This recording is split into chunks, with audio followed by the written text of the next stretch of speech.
Yep. Good morning, everybody. Good morning. I'd like to welcome you all today.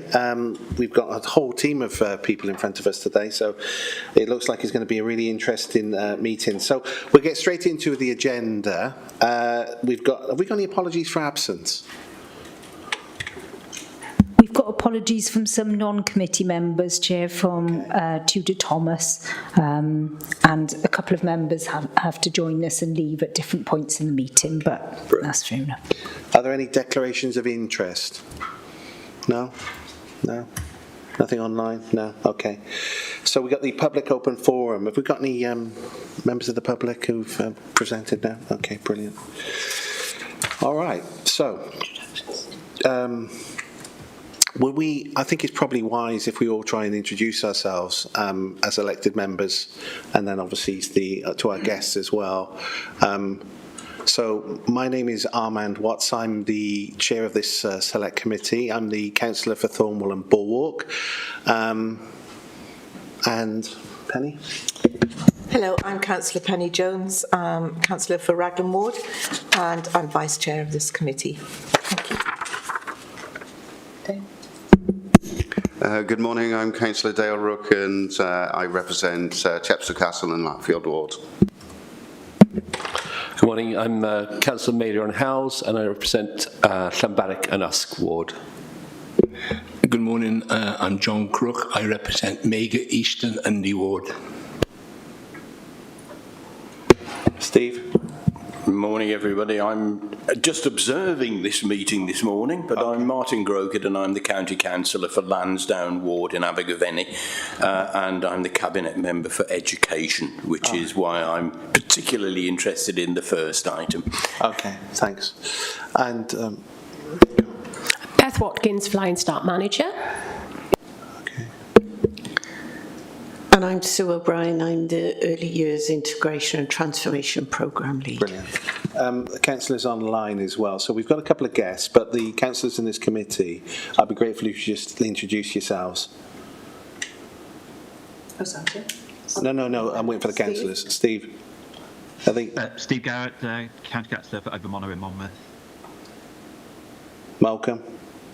County Councillor Malcolm Lane, representing Mardy Ward. Francis?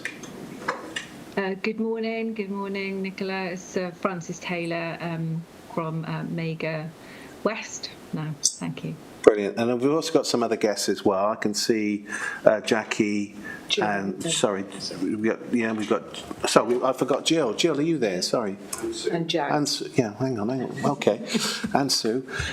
So we've got Jill and Jan. So if you wouldn't mind just introducing yourselves, please.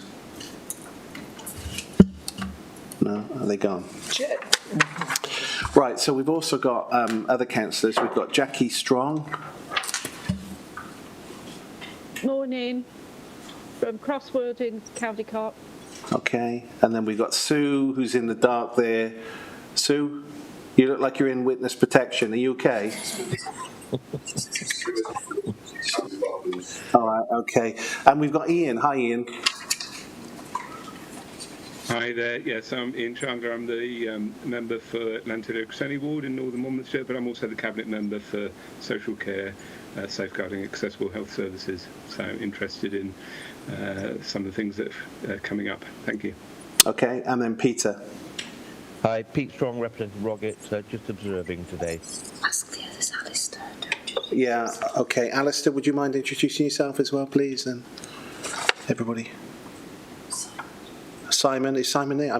I'm struggling to see who's on here, to be honest with you. So effectively all the councillors that haven't already introduced themselves, can you just try to introduce yourself? So we've got Alistair next.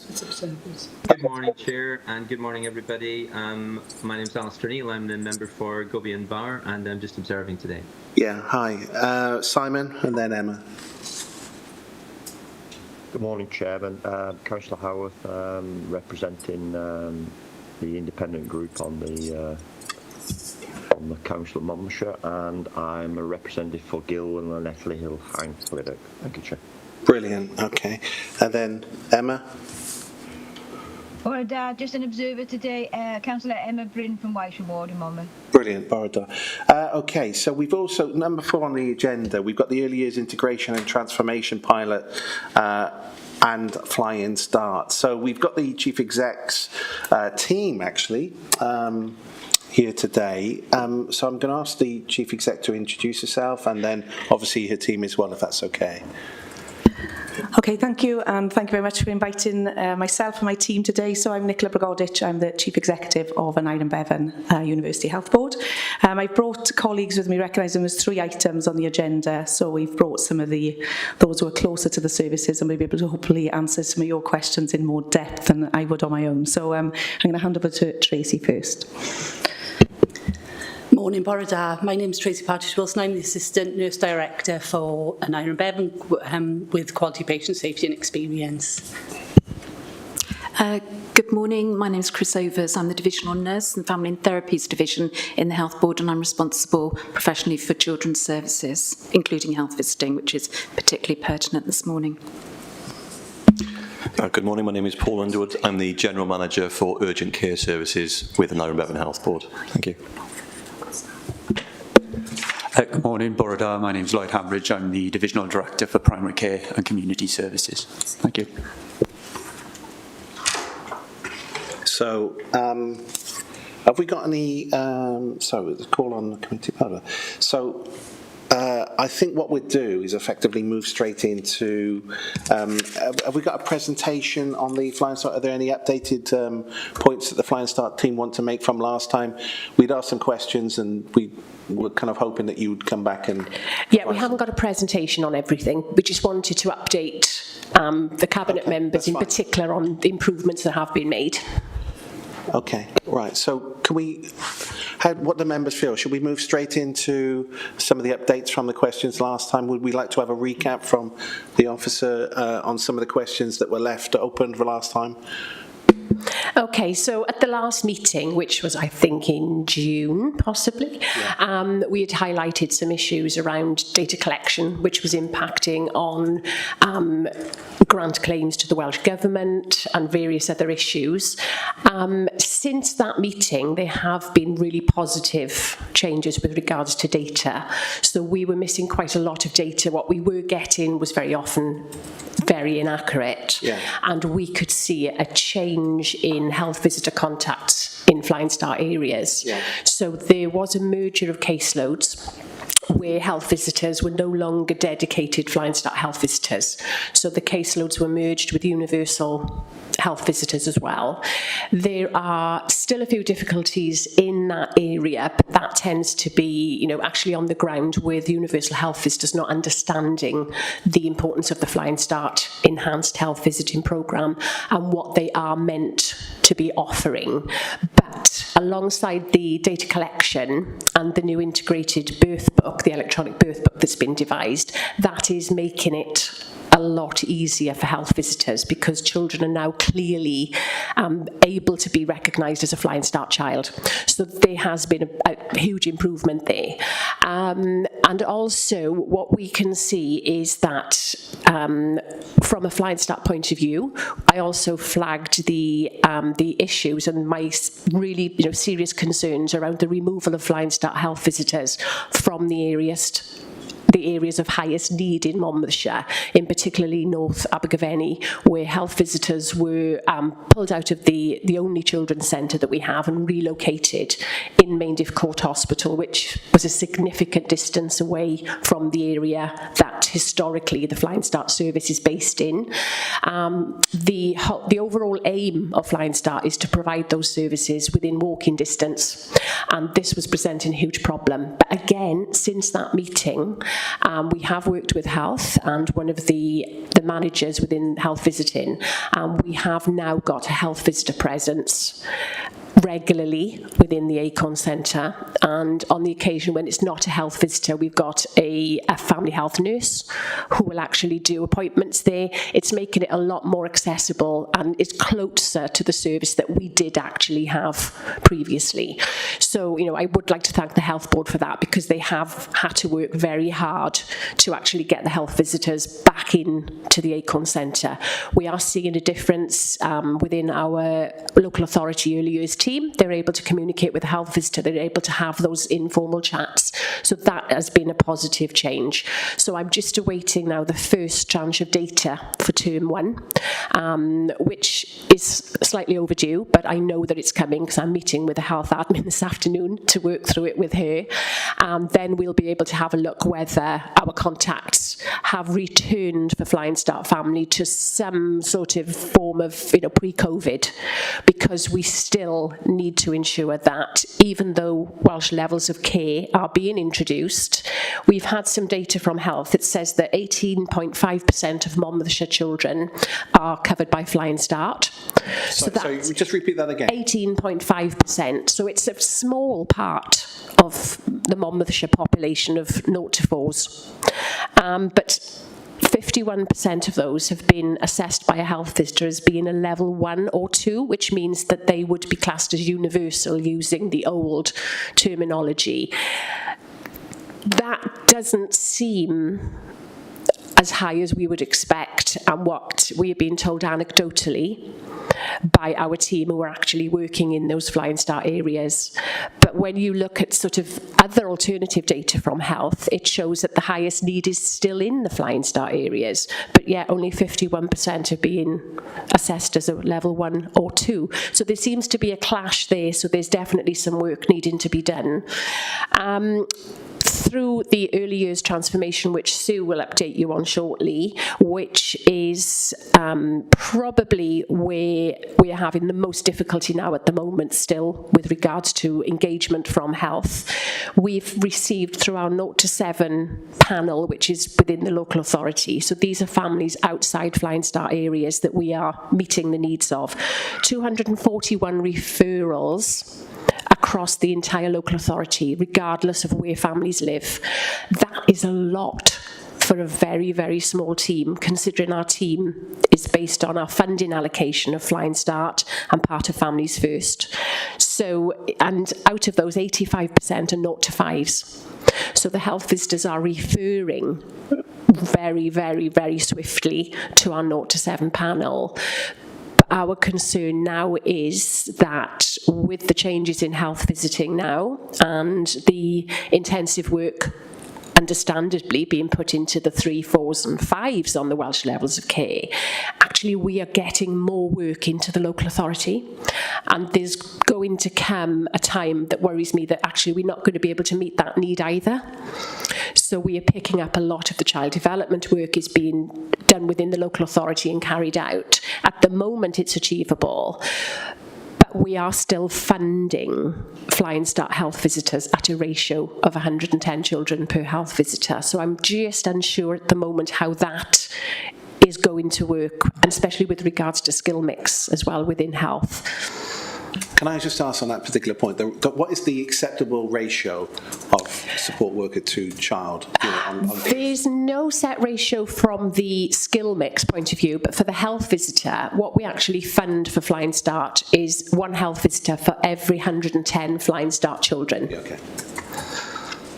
Right, so to avoid replication of the last meeting, and we'd want to avoid that, are there any other outstanding issues that haven't been resolved? You seem to have made some progress, which I'm sure that the committee are all delighted to hear about, but are there any other outstanding issues that haven't yet been resolved that are immediate to you? Yeah, I mean, from the Flying Start point of view, it is still that concern really around the Welsh levels of care, and the fact that we know that there are a lot of Flying Start families that we know well that have been assessed as a level 1 or a level 2, and what happens if they're a level 1, they're not going to receive the visits that they should be receiving, even though they're Flying Start, because they've been assessed as a level 1. What if there's a significant change within that family that could have been prevented by more intensive health visiting? So what I'm going to do is I'm going to open it now to the Chief Exec and the team to respond to some of those issues. And then as a consequence of that, I'm going to open it up to elected members of this committee first. And if there are any additional questions then from we do occasionally allow guests to ask questions, and there obviously clearly is a lot of interest in this. I'm going to open it up then to those additional councillors, if that's all right with everybody. Chair, Yes. Chair, Yes. please could we ask the speaker to move seats or something, because we can't see the speaker at all, and it really helps when you're trying to understand words and see someone speaking. Thank you very much. There's no visuals at all. Thank you. Sorry, Martin. Thank you. Okay. Yes, please. Yeah. Thank you. Thank you, and I'll hand over to Chris and Tracy to answer. I'm just going to make just a few observations from my very kind of strategic level of involvement in some of this. And recently visiting the health visitor team in another local authority area is the challenges we see in around sometimes the fly and start areas, and then those areas that are not under fly and start, and sometimes more challenges in those areas. So I think as a team, we're trying to make sure we are meeting the needs of those children, irrespective of whether they're in a fly and start area or not, albeit recognising the arrangement we've got. And the other thing is just, I don't think any of us can overemphasise the impact of the pandemic on our children and the demands we are seeing right across the system in terms of children. And some of the referral data that we've seen, even in our CAM services, are quite scary in terms of the increase.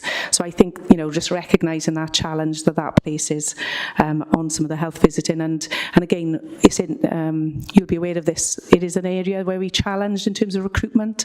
Lots of people are not choosing to take up health visitor training. So it's not just that we can't recruit, it's a national issue, and we are trying to promote people to enter into a career of health visiting at the minute, because we are seeing significant shortages, which is putting pressure on us as well. So they were just three kind of more broad strategic points I wanted to emphasise, but I'll hand over to Chris on some of the more specifics. Thank you. Thank you. Thank you, Beth, for that update, and it's really good to hear about the progress that has been made. I suppose I just wanted to take the opportunity to respond to some of the queries that were raised in the last scrutiny committee, acknowledging that there have been improvements, but just to run through some of the concerns that were raised and our response to it. And we are grateful for this opportunity to come and to respond to those. I suppose to start with, around the early years integrated transformation programme, that it's a shared vision with our partners, and we work with all 5 of our local authority partners to work collaboratively to deliver that vision for children from all backgrounds, regardless, to get the best start in life. So it's not about where you live or a postcode, it is about your needs and working together to deliver on that. And, in light of the new Marmot region, it's a key element of those Marmot regions principles, and the Health Board remains committed to that strategic intent to offer children across an Iron Bevan area the best start in life. And in light of that, we've recently developed in the Health Board, with our partners, a multi-agency Gwent Early Core Programme and Quality Assurance framework to support that. Now, that was signed off in our Early Years Programme Board within about the last month, I think it was, which is a really big step forward. So the programme will ensure that all families are assessed at key contacts in their early years, and that will enable us to identify early needs and vulnerabilities and ensure that appropriate referrals and support are put in place. Acknowledging, Beth, as you said, that at one point a family can feel stable, supported and managing very well, but it doesn't sometimes take very much for that family to get tipped into a much higher level of need and support, and those key contacts within that programme will enable that regular reassessment of families' needs and the support that's required. One of the concerns we have around the early years programme is that funding to support the programme ends at the end of March 24, And in light of that, we discussed at the last programme board how we should proceed to ensure that all strategic partners are signed up to that plan that we had at the beginning of it. And the Health Board is in the process with our lead exec, who's our Director of Nursing, to meet with all the relevant lead directors in all our partnership organisations to ensure that we all do have that continued commitment to that early years strategic plan. Nicola's already alluded to the workforce challenges. Across the NHS, you know, there are massive workforce challenges, particularly in the nursing workforce, but in other areas as well. And health visiting has been seriously affected by that. During the pandemic, many were deployed from the service to support critical care, vaccinations, testing, etc. And like other NHS staff, some staff struggled at that time, decided that it was the right time to retire, to leave, and retired during the pandemic and in the aftermath of it. There's also a demographic in health visiting where our age profile does have a higher age profile to it, and they were in positions to retire, etc. Not unique to an Iron Bevan, that workforce challenge. The health visiting workforce challenge is a national issue, and as Nicola said, there's even now, and it's come very, very quickly, even applicants for the training are drastically reduced, and that has never been the case before. So nurse, because you have to be a qualified nurse to become a health visitor, nurses are not seeing it as an attractive option to train to be a health visitor. That's probably because they're aware of the growing complexity in families, the growing complexity in our communities, the growing safeguarding concerns that there are, and the wide range of career opportunities that there are for them because of the number of vacancies right across our service. But in light of that, we've because we have staffing shortages, that does lead to pressure on our staff feeling overworked at times, and it does increase our sickness levels at certain times, and that's also compounded by the complexity of the work that the health visitors are undertaking. So the service has been working really hard with our staff wellbeing service to put in place a really robust staff wellbeing plan and interventions to better support our staff to feel well and able to be in work.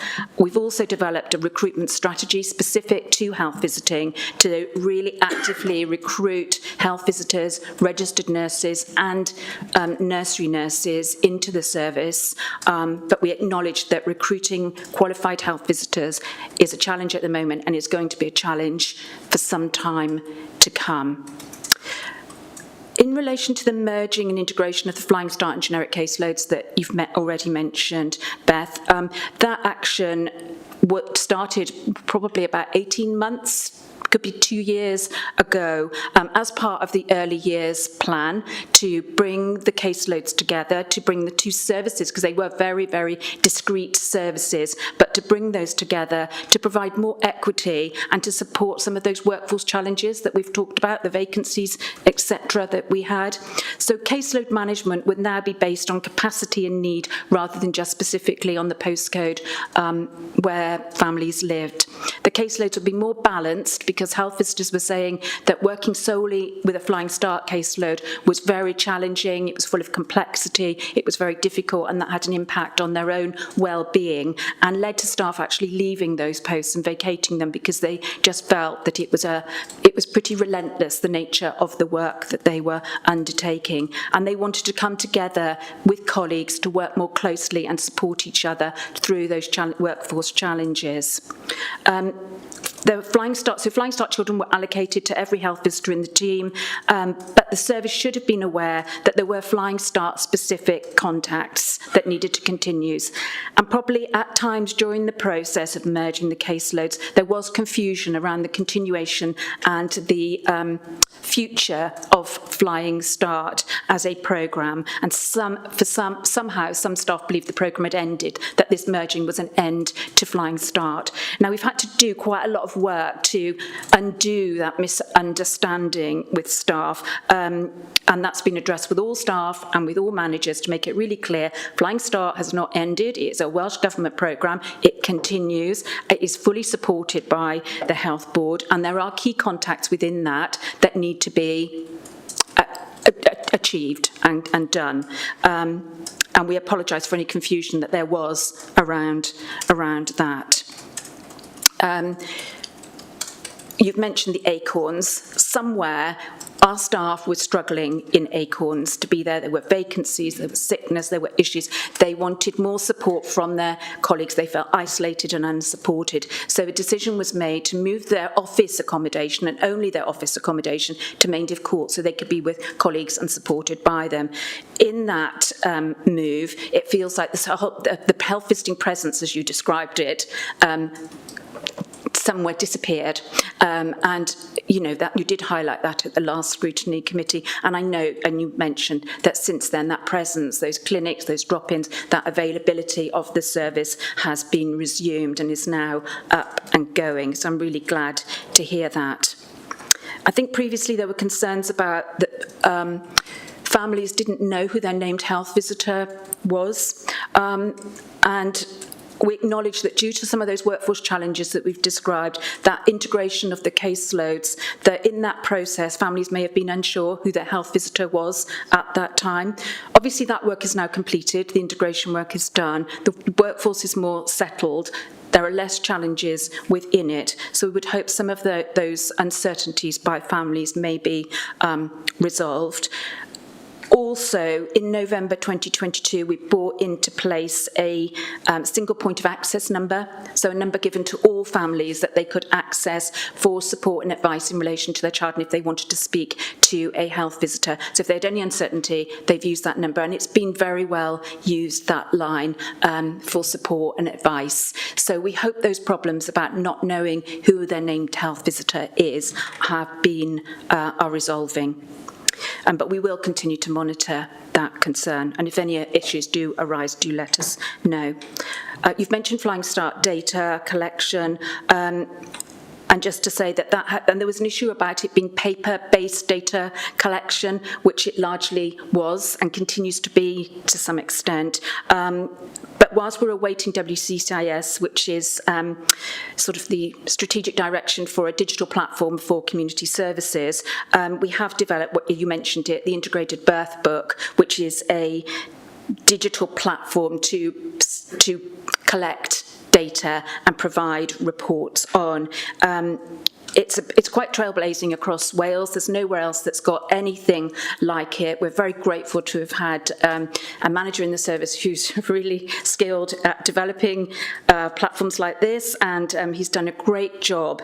And we hope now that we're providing more accurate, more timely Flying Start performance data, along with additional information such as our Healthy Child Wales compliance data, our Welsh levels of care that you've already mentioned, and also emerging trends such as, we can now hone down to very small geographical areas and talk about what is happening there. So we can give data such as, in this area, there is a high number of children attending A&E because of burns, and then that helps us to target interventions, public health messages, support into those areas. But we've got masses of information that we're now able to start sharing so that we can proactively be supporting those families and identifying needs right across Monmouthshire and right across the Health Board area.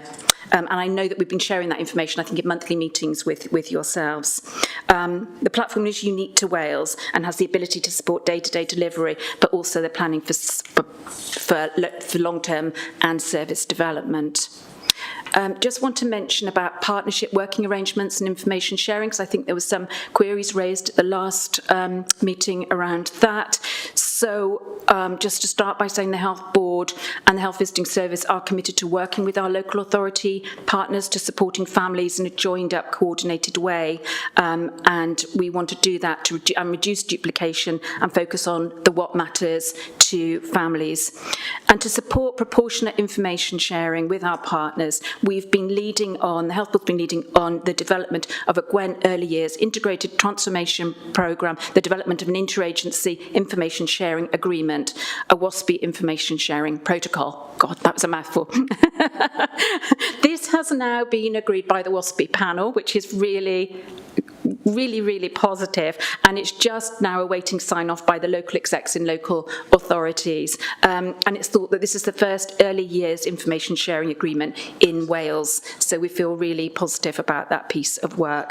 And in relation to working together, we meet regularly with yourselves, and we take the opportunity to share the information, raise any challenges, raise concerns with each other, and agree further work plans. So I think those meetings are largely positive, and I know from our side that we really appreciate those opportunities. I did also want to just raise about documentation and safeguarding. So previously, there were concerns raised by the scrutiny panel that the paper records used by the Health Visiting Service create a risk in relation to sharing safeguarding concerns. And I wanted to respond to that to say that although health visitors do use paper records, and they're used across Wales, it's a paper record service until we get a WCTIS or equivalent type system. That does not lead to any delays in us sharing safeguarding information. Any safeguarding concerns that are identified by health visitors are promptly referred appropriately through these in line with this Welsh safeguarding procedures, and they're shared as a matter of urgency with them. Our health visitors provide a service to all newborn and preschool children as a statutory requirement in line with the Healthy Child Wales programme. They assess the needs of children and family and ensure appropriate referrals to other agencies if needed, and the paper records do not in any way hinder those referrals. And all our health visitors are trained to level 3 in safeguarding, child protection and safeguarding. Health visiting services across Wales are still using Welsh standardised paper records, as I've already mentioned, in preparation for that move to WCCIS, the nationally agreed digital solution for health and social care. ABAB-UHB has trialled and attempted to progress the delivery of WCCIS, and they're working in line with national and local programmes and awaiting a go-live date. And Nicola has been actively supporting that piece of work, so watch this space, really, but we are ready to move towards a WCCIS system. And just in summary, just wanted to add that the service, we're really grateful for the feedback that we got in relation to the last meeting, but we were unaware that there were any concerns going to be raised about the service, and therefore we were unable to be here to support respond immediately in June, because it's quite a long delay from June to now we're in October, and we would have liked the opportunity maybe to have responded earlier. And I think there was an impact on our staff who the first thing they heard about there were any concerns raised was when there was an article in the Abergavenny Chronicle in relation to safeguarding concerns and record keeping. That's how it was portrayed in the media, and that really did have an impact on our staff who felt let down and undermined for all the hard work that they are doing to support families actively in the Monmouthshire area. So I suppose we would ask, going forward, we'd be more than happy to come back to Scrutiny Committee with our partners to support any presentations or updates so that we can respond in a prompt and timely way to anything that may be raised. I think that's all I wanted to say, but I'm happy to take any questions. Yeah, so how this is going to, it's brilliant, that's great. So obviously you preempted, so we've got Beth and we've got Sue. It's important that they come back straight away. I'm sure there are questions. What I'm going to do then, Penny's got a question. I'll invite elected members as well to press your button now if you have a question to get in queue, because there's going to be, I would imagine, a number of questions about this. So Beth, Sue, go for it. Thank you, Chris. That's really good, really reassuring. And the move to WCCIS is a long-awaited change to the service, but actually one that I hope the local authority will be able to join so that we do have that overall shared record, which is the gold standard. With regards to the final comment really about not being aware that there were any issues, I just need to flag that actually those issues were being shared regularly with health visiting managers, with senior health visiting managers, and they had actually been meeting with Welsh Government prior to the update to the scrutiny panel. So, you know, these issues were well known.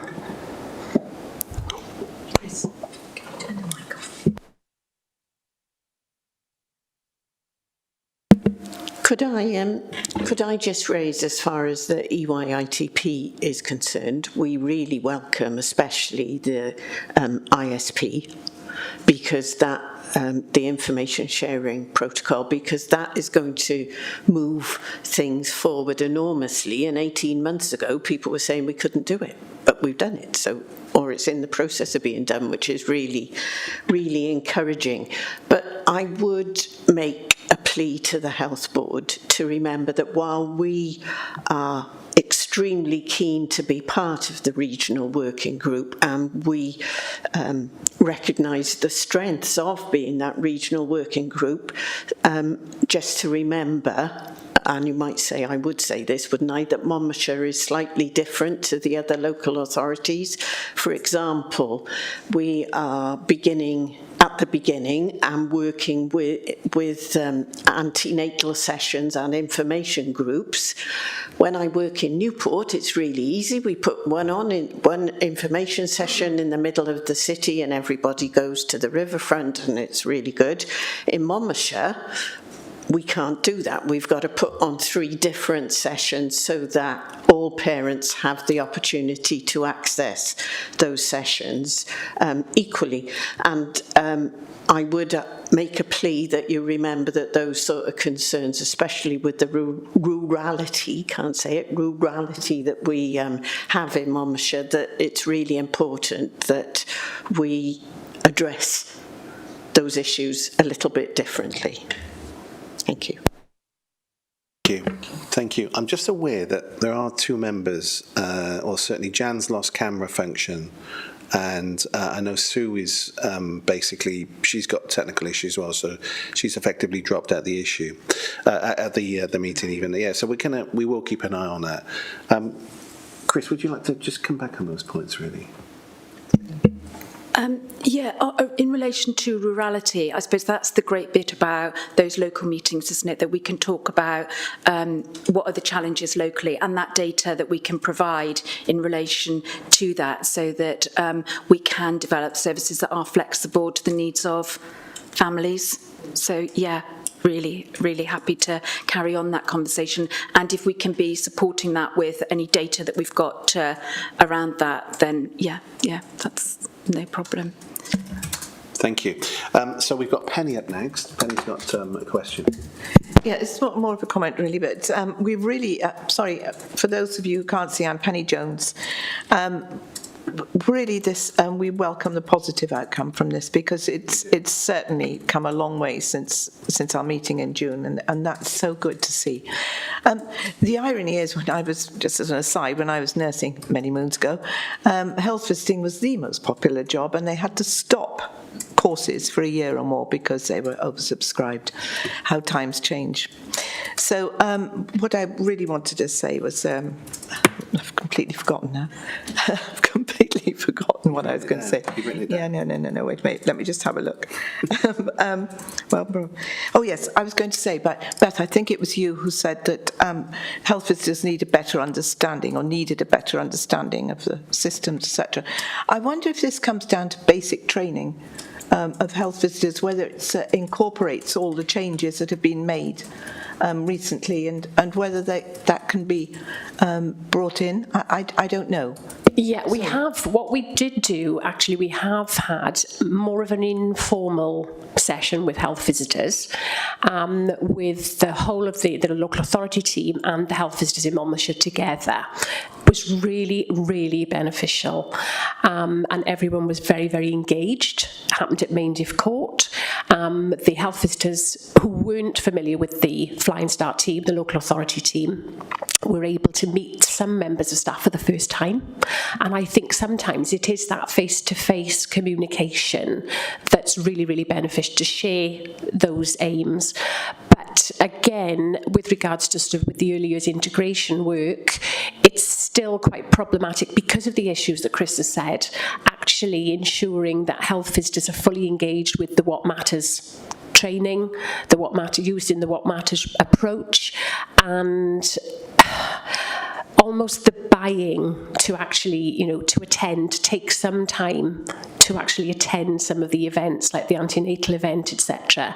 But I can understand totally what Chris is saying. I mean, worked very closely with health visiting for 23 years and have seen the change, you know, firsthand. So I can, you know, empathise in that respect. But I think from the members today and from Chris's team and Nicola's team, it's just that we all share the same aim, but how do we actually ensure that the health visiting team are not, you know, sort of overrun with work, and actually that the local authority team are able to pick up some of the work when they can, because very often we're still being asked, and we are very willing to pick up some of the contacts that will be on the new early years programme, which we've worked jointly on, and actually we don't have the capacity to do that. So I think at some point there needs to be that recognition that we can only do, you know, willingness is there, but the ability to actually pick up all of the contacts that we would like to do within the early years programme is going to become more and more problematic, I think. Thank you. So we've got next on the list, we've got Jill. Jill? Thanks, Chair. Thank you very much, everybody. Some brilliant work being done, obviously, and to sort out some of the teething problems. Really well done, everybody. That's really good. I love the sound of the integrated birth book and the work that's been done to fill the gap before WCCIS. I just wondered, one of my questions is when the data that is, please. The other thing that you mentioned about the press and going to the press, I guess that's a symptom of the difficulties that the pilot was having of communication and feedback, I guess. And the other question is the lack of people going to be health visitors related to the lack of staff in general, nurses, as in the pool of nurses that are available? We all know, well documented, what the reasons of all that is. But is there anything you or we can do, or anyone can do, to help the recruitment process and make the role more attractive? The lady just mentioned there that the Flying Start and all staff are trying to help, but they're overworked as well. So we just wondered what can be done to can the role be replanned to make it more attractive, or anything else innovative that can be done. Thank you, Jill. Thank you. If I pick up the WCCIS issue first, and I'm not going to pretend this has all been plain sailing or is going to be plain sailing, because I've been involved in this programme for many years, and it's been quite challenging. Our intention ideally would have been to start with community services, because I think it's where the biggest gain is, because we're moving from paper into the system. As a health board, we had a mental health system that was coming to end of life and needed replacing. So mental health was our first phase of the development, with community nursing coming second.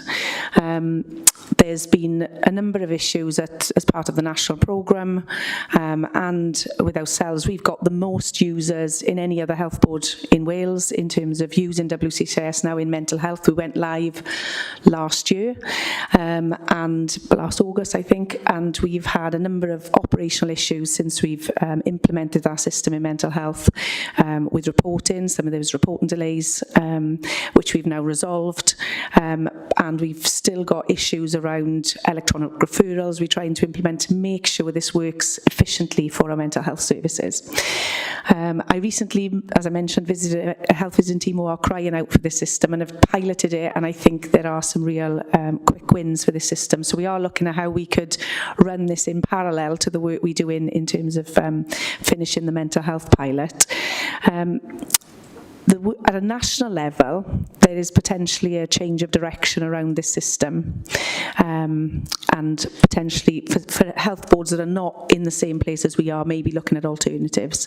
For us, we've given a very clear commitment that we've got 4 of the 5 local authorities already on the system, with Monmouth keen to support that when they can see the evidence of it working as an integrated system with us.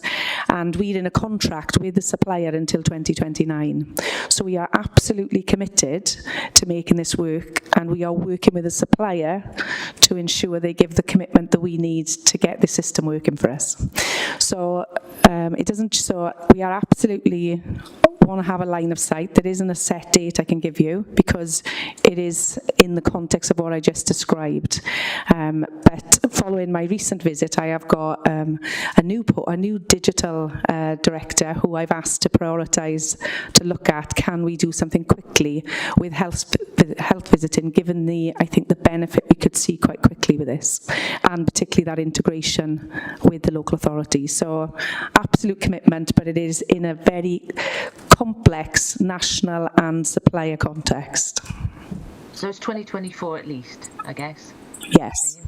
Yeah. Yeah. Early Thank you. And just, Chris might want to come in on the recruitment. And I know following my recent visit, we're trying to look at ways we can promote the profession through more communication, public videos, really, showing the energy of so many of our health visitors and how we can use that to promote it. And also looking at more innovative pathways into health visiting. Do we need to keep it in the current route? Can we do something different? How do we raise it with kind of the younger population, albeit the benefits of that come later? So yeah, we're all open to any ideas anyone else got, but we're constantly looking at different ways to enter the profession beyond our traditional methods, given where we're at. Thank you. No, thank you. Please excuse me, I'll be back in 45 minutes. Brilliant, thank you. Okay, so we've got Steve now. Steve, you're up next. Thank you. Yeah, my question was kind of very similar to yours in a way, just thinking about how we can kind of solve this recruitment and retention problem. And, in certain civil service example, when a crisis emerges like COVID, staff are seconded into particular where areas of need are. And I don't want staff to be obviously compelled to do things, but is there, like you said about pathways and looking at ways that people can maybe rotate around to learn different skills and see it as a developmental opportunity, obviously making sure people have got the skills and the experience and aren't just thrown in and they can deliver quickly, because it clearly people need to be able to work effectively from day one. But as you say, making it more attractive, but also ensuring that if you've got a pool of staff, how are they being managed in order to make sure that the gaps are filled where there is sickness and well-being concerns about staff who are taking time off, to make sure that there is available staff to help the people that use the service. So yeah, just again, just looking at how as a health board you can ensure that gaps are filled and staff are aware of this particular vocation and role, and make sure that we do get people to do the service. Thank you. Thank you. Yeah, if I may, so we've got one more. I'm going to ask you to come back on that, but I've got a similar point myself. So I think we've exhausted the elected members. We've got Martin up after my question. Sorry, Martin, you have to be patient. So my question revolves around pretty much the last two, which is about recruitment. And a number of years across Wales, a couple of years ago, I should say, or was it probably pre-COVID, there was a recruitment drive for EUSS citizens. Oh, that's how they're referred to now. So specifically those people that lived in the European countries, if you recall. And I think it was quite successful. But it related then to the transferable qualifications and the criteria we had around it. And I just wondered, forgive me for slotting this one in, but on the back of the Ukrainian crisis, obviously we've had, and we are allowing those people with, those skills to work within our communities, whether or not we could look there as a potential kind of recruitment opportunity. So that was my question. If you just want to come back on that last question for Steve and mine, and then I'll bring in Martin, if that's all right.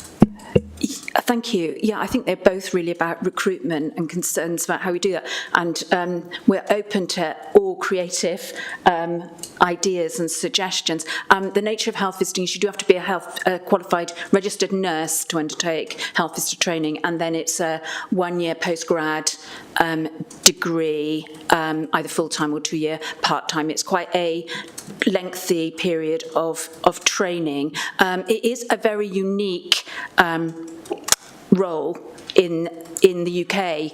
There's there are no other health visiting services internationally, because it's seen as unique because it's an absolutely universal service. Health visitors work with absolutely every single child that is born. They get a health visitor and they get that health visiting service. There are countries that have something similar, but they're normally targeted at discrete populations and more challenging socioeconomic disadvantaged populations. So it's unlikely that anybody's doing exactly that job elsewhere, but there will be individuals who are doing something similar, probably in a public health type arena, and we need to look at that. I know that from a Welsh Government perspective, there's lots of concerns about this workforce and how we go forward with the supply and demand, really, I suppose, around them, because, when we talk about Flying Start and the caseload ratios, and if there ever was any expansion of Flying Start, it would require a significant number of health visitors to support that. So there is a lot of questions being raised in Welsh Government. There's been a query raised about, could you just have direct entry? Do you need to be a nurse to be a health visitor? That question has been asked in Welsh Government. I think it's being explored. So could you have a direct entry programme? It used to be you had to be a nurse to be a midwife, and now we have direct entry midwives. So, that it's really been looked at quite differently.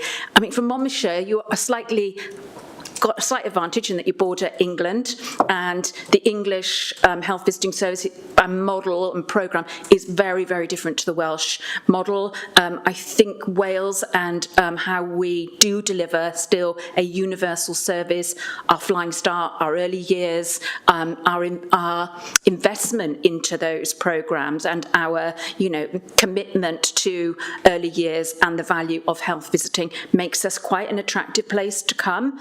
And to move to for vacancies. We do attract health visitors from England. It is a very different model, and they need considerable support when they start with us. But that is we're not too proud to pinch with pride, I think it's the saying. So if we can attract, but we do need. We are, as I say, we've got a recruitment strategy, and that includes things like as Nicola mentioned, developing really well presented videos that really show health visiting in a very positive light. We also have a programme of recruiting registered nurses, so just come and work in the service for a period of time, see what you think of it, develop your skills. It is very, very different to working in an acute hospital setting. It is very different.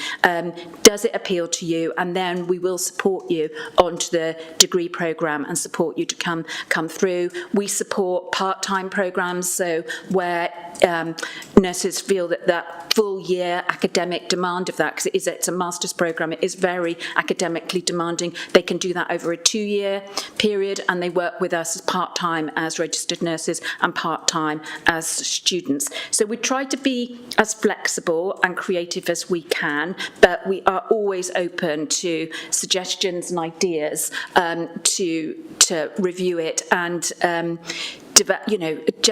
think part of the thing is that people don't really know what a health visitor does, because they may have a personal experience of it when they had a baby, but that might have just been health visitor coming, everything was absolutely fine, and they thought, they didn't see much more of a health visitor, and yet there is so much more to the role and the job than that, but a lot of it is unseen. A lot of our health colleagues don't really know what health visitors do, and it can be really difficult to describe, and we need to do more to really describe the job, the benefits of it, the positive aspects of it, and entice nurses to think of it as the next career step for them. We also have a programme, and that's been supported nationally, about nursery nurses who are at level 4 and supporting them into the nurse training programme, and there are now lots of flexible routes to support nursery nurses into nurse training, and ultimately they could then become health visitors. Quite an arduous route if they really want to be a health visitor, that you've got to go that pathway, but that pathway is now open and is now available. It used not to be. They used to have to leave the job, take a student bursary, work for 3 years as a student nurse to then, take up a job. But now much more flexible options around that. But we need to think of more and be more creative around that. Thank you. It's really interesting debate, actually. Penny, just a quick one from Penny, then Martin. Yes, just following on from that, again, in the old days, we had secondments as part of our general training, and we had a secondment to, be with a health visitor, go out and they act as a mentor for a couple of years. So for a couple of months, sorry. So that we had an awareness of what health visiting was, and that made it very popular because it was something that they could encompass. So I think this is quite important. You say that nurses aren't aware of what health visiting involves, etc. No, because they're coming into it blind. Now, interestingly, those from vocational training who go into nursing, vocational education who go into nursing training, probably have more idea because they have more secondments, more job, in the community prior to coming into nurse training. So I just wondered whether that's one aspect you could consider, whether it could become part of general training, a short secondment, so that the awareness is raised. It is still included in nurse training, a period of time out with a health visitor. It's quite a short period, and it only applies to child branch nurses. So, nursing's now got an adult branch and a child branch. But students on the child branch do spend time with a health visitor and with a school nurse. So my point is that perhaps general nurses should have that secondment as well, because, the interest can come from there as well. It can, absolutely. So I can see Jan. I do apologise, Martin, because Jan's got her hand up, and I have to ask, as a former select committee chair yourself, so I've got to invite Jan in now, and then I think we've got Simon after Martin as well. So, Jan. Thank you, Chair. Sorry to be a bit late with this. I was a bit staggered, really, to hear that each health visitor has a caseload of 110 children. And that really doesn't compare very well with social care, where a caseload of 25 or even 30 would be seen as high. So that really does concern me. That's what we're seeing, and I wonder whether anything further can be done to reduce that. Thank you. The figure of 110 applies to Flying Start caseloads. So our health visitors actually have a caseload of significantly more than that, probably around 250 to 300 per health visitor. That's a sort of national figure. Some areas would have higher. I think you have to remember that within a social worker's caseload is a very active caseload, whereas a health visitor's caseload, there will be, we've identified that around 80% of a health visitor's caseload is what we would describe as level 1 or level 2 or universal. So a family where needs are assessed as being low, family have got good support, they're accessing services appropriately, there's no specific interventions required other than routine contacts, and therefore 20% would be deemed to be medium or high level of intervention required, so levels 3, 4 and 5. So you can't really compare a health visitor caseload with a social worker's caseload, but 250, 300 is a significant number. You've still got those routine standard contacts to deliver, and then you've obviously got the high end, the safeguarding, the vulnerability, children with special needs, etc., that need obviously all that additional support, and the Flying Start additional contacts that are required for those who live within those postcodes. But the 110 is a specific Flying Start requirement. Okay, thank you very much for that. Thank you, Jan. Martin, I appreciate your patience. If you'd like to come in there. Thank you, Chair. And I do appreciate the opportunity to speak at all, so thanks. Tremendous to see senior leadership from the board here today, it dawns on me as the Cabinet Member for Education that, as Beth tells me, education begins at birth. It doesn't begin when you start school, and it ends on the day you die, exactly the same as health. There are so many parallels between the two worlds that we inhabit, and I think all too often, and sadly, they remain two worlds.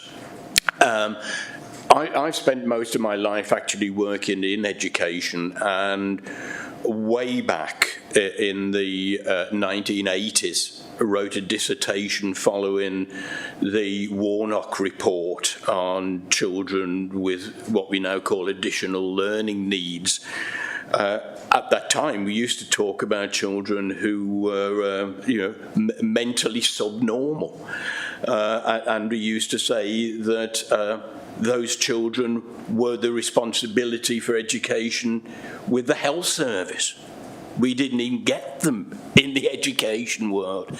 So the world, in many ways, has moved on incredibly in the time in which I've been involved with the education world. And it's interesting that my world now, as a county councillor, has got, if you like, an additional level of involvement in it, and that's the level of the elected councillor. I hold my position as the Cabinet Member for Education solely because enough people voted for me. I didn't have to work my way up to it. I didn't have to pass any exams to show that I was capable of being the Cabinet Member for Education. It is simply because people in the communities in Monmouthshire voted for me. And I now control a budget that runs into tens of millions of pounds. And it's that I'd like to reflect on for just a minute, and about how we can help each other in giving those youngsters who need Flying Start and who will then become the responsibility of my colleagues in schools when they're 4 years old. Because as a local authority, we have said very clearly that the area that gives us the most concern is that about outcomes for vulnerable families and for families who qualify for free school meals. Because the performance of children from those families in Monmouthshire and right across Wales and the UK falls below the level of children who come from more favourable family backgrounds. Martin, so if I may, I do apologise, and I genuinely do appreciate your passion. Could you couch this in a question? It is coming. You're warming up to it, I can see. Right, bro. My question is this, I think. My ward is the one in which Flying Start in Abergavenny is based. You will know the economic situation there. I think that not only have we got the Acorn Centre in the heart of a school and in the new 3 to 19 school, space there within the community and moving seamlessly from Flying Start to full-time education to productive adulthood, hopefully. We do run very often in parallel, and we very often talk about our financial difficulties. I am very, very well aware of the financial difficulties of health services in Wales, and we in local government the same. We need to start thinking outside the box, maybe, to preserve services for these very vulnerable families and their children. It's really, I suppose, not a question and offer, but I'll frame it in a question. Is there a role for people like me serving a community where the needs are high and growing to actually come and work with people like yourselves, not at a professional level of directing service, but of representing the community and the users, and representing the millions of pounds that I bring along in my budget as well. Could we not work more closely together? And is there a role for people like me to come along to some of your meetings as you've come here, just to represent the view of families in schools? Thank you, Martin. After Martin, and we've got Simon and we've got Jill. Go for it. Okay, thank you for that. And just to kind of reinforce, I share your passion and your concern. My husband is a head teacher in a school with very challenges, and having that ability to reflect on how we work separately and probably don't do enough together.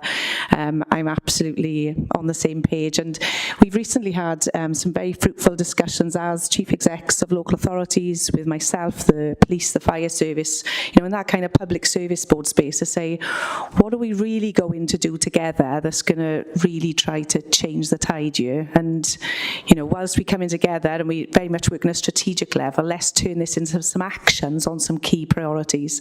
And one of the ones that I've emphasised on everyone is that best start in life. We talk about it a lot, but what are we actually going to do that's different to what we've done before? And the new public health director that's working with me now has come from England and is working with the local authorities. We don't even measure readiness for school, and that's the one for me, is how we start measuring children's readiness for school, and what are the things we're going to do together by pooling our resources, looking at them differently, that try to increase by a certain, what point do we need to change, make a marked difference in that readiness for school. So it's early days, but I just want to reinforce that I kind of share your passion. I've got a huge, we're only going to make a difference to our populations if we start with children. It's not going to be quick wins, it's going to take a while, but we're not doing them justice in some areas at the minute because of the challenges we've got to think differently. And I would say every stakeholder has got a role to play in that. I think what we need to do as that kind of the partnership is put in place a structure that builds on what we've got, but takes it to a different level with a real focus kind of plan of how we're going to do it. We're not quite there yet, but I think the commitment and intention is definitely growing to go into that space. Is that helpful? Thank you. Excellent. And the early years integration programme is obviously a real platform, a mechanism to do that, because that is about us working together, ensuring that we're not duplicating, that we're not assessing children, reassessing them, that we're filling the gaps, and we are delivering what families want and need rather than want. But I think that's a great platform, and that sort of if we can all sign up to that commitment going forward now post the end of this year, I think we can really build on that. It's been slow to get going. Probably COVID hasn't helped, workforce challenges haven't helped, but I think now with the ISP signed, the agreed core programme signed, a multi-agency core programme approach to it, I think, and that partnership board that we've got around that, I think and the enthusiasm that's there is a real platform to work really closely together, acknowledging that there are financial challenges as well, but that's for everyone. So I think we're at a really good point to go forward. Thank you. Some good, really interesting questions there, and some very interesting answers. I've got Simon. Simon's been very patient. This is Simon's first visit to this committee, so you're very welcome, Simon. What is your question? You've not got your volume on. You've muted, Simon. Thank you, Chairman, and good morning, everyone. Just a quick question and just a brief comment, really. As being married to a midwife for over 36 years with Ian Iron Bevan, I know how difficult it is, and I know going forward isn't going to be easy. I just want to touch on the pathway, really, because that enters into conversation quite a bit in my household, and I know it enters within the teams out there as well. The pathway you mentioned of taking forward on health visiting and how to get to that point, you did mention that you're in deep discussions with the bodies, and in brackets, the health health side of it within the Welsh Government. What is it going to take really to reorganise and go down a different pathway? And I think it's been clearly said there that actually it may be the way forward. How they've done RCN and the RCM as well. Different pathways are being used now for recruitment. I think it's the most important thing we can discuss today and take forward out of this, because it's quite clear we have a recruitment issue everywhere, and I think pathways have to be looked at. But the only concern I have with pathways is what pathways you take. I have a niece who is a midwife, entered it very young, and actually now she wants to get out of it, and you have burnout there as well. So there are major issues now with recruitment. I think Armand, Chair, you touched on that as well, on recruiting from a different pool. But I think the pathway which we direct to become a health visitor, I think needs real serious consideration. How soon would that be happening, or how quickly would that happen if it did happen, and how quickly would the Welsh Government want to move that forward with other agencies in doing that? How quickly does usually a pathway happen on a different pathway for recruitment? Thank you, Chair. Just to be sure about what you're saying, if you're saying it's about how we recruit, how you enter into health visitor training, no, you're not saying that.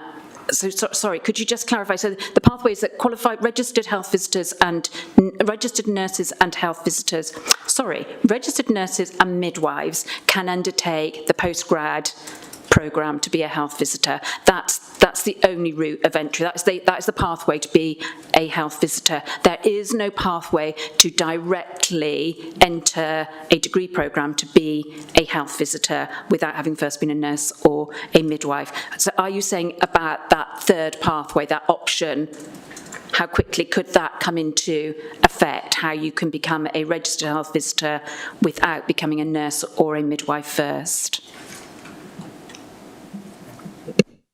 Thank you. Sorry,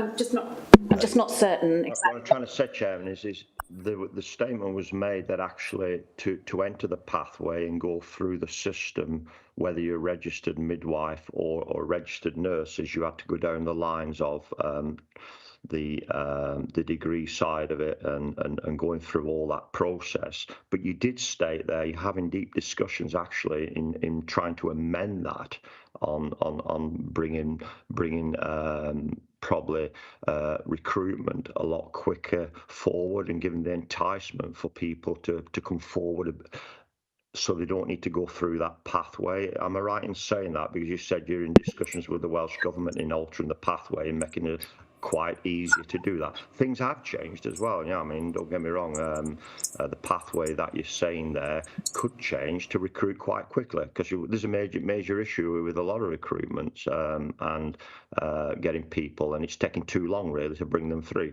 Rightly or wrongly, but it's taking too long. We just don't have the time there. You know, we're talking about something serious here. So, is that right in saying that actually discussions are in-house now in perhaps altering that pathway of bringing in nurses or midwives in entering to being a health visitor, let's say, instead of going down the 12-month or the 18 months?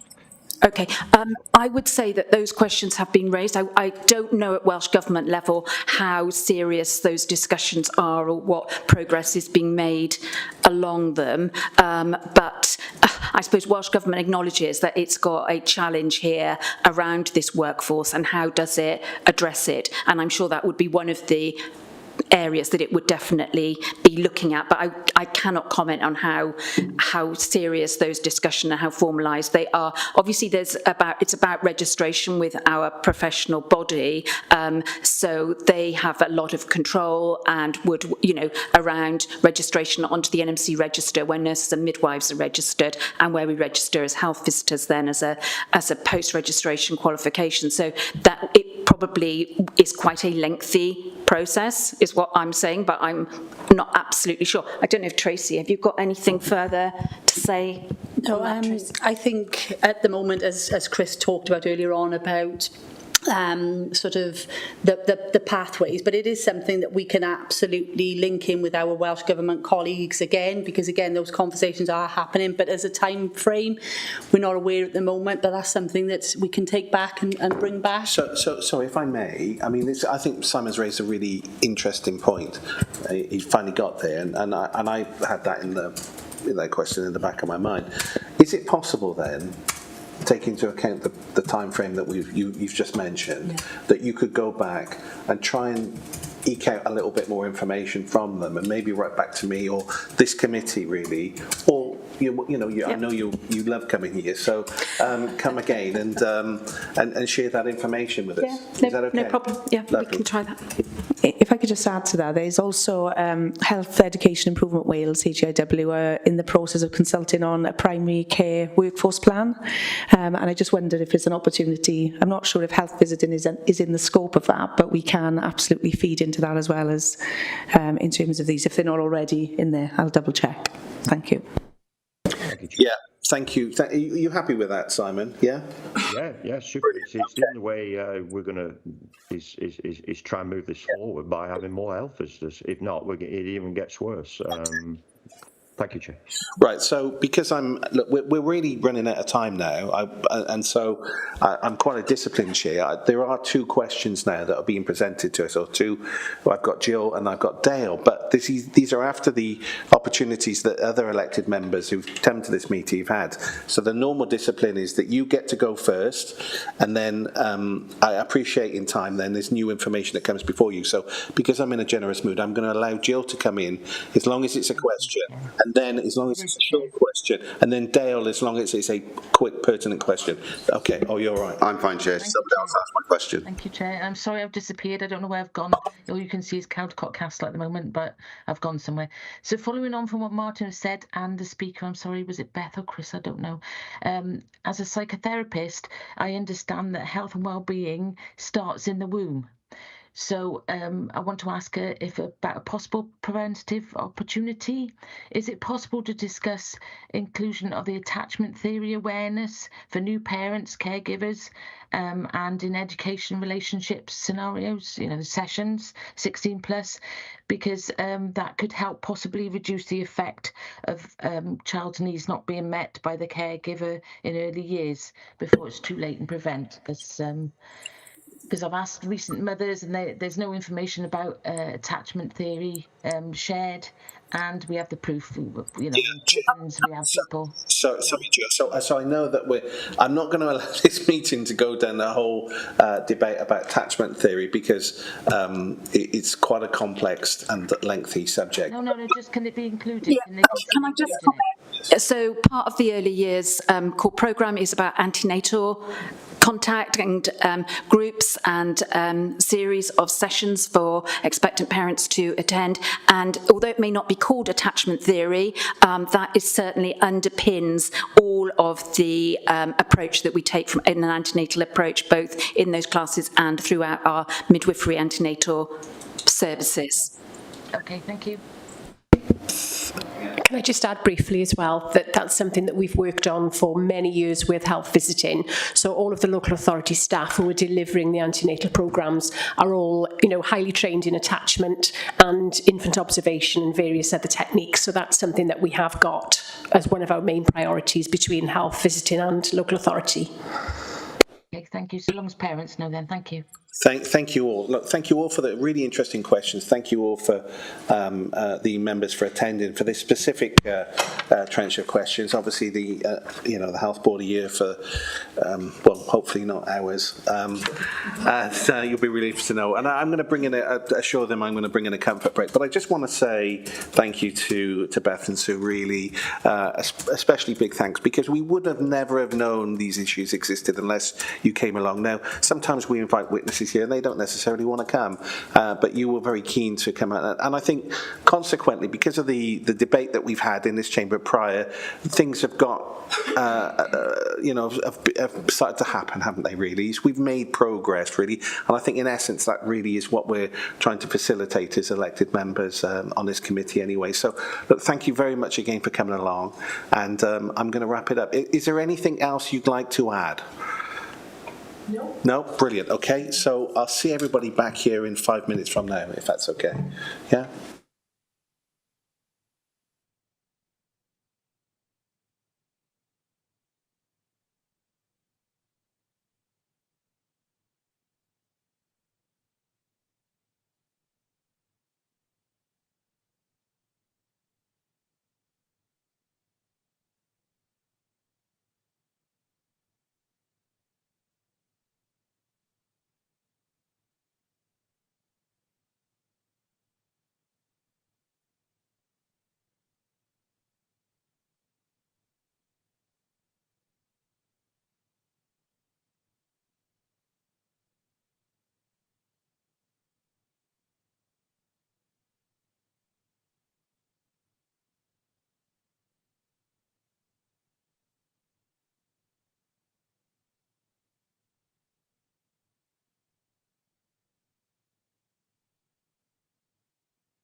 Hazel, we're waiting on Hazel, I think. But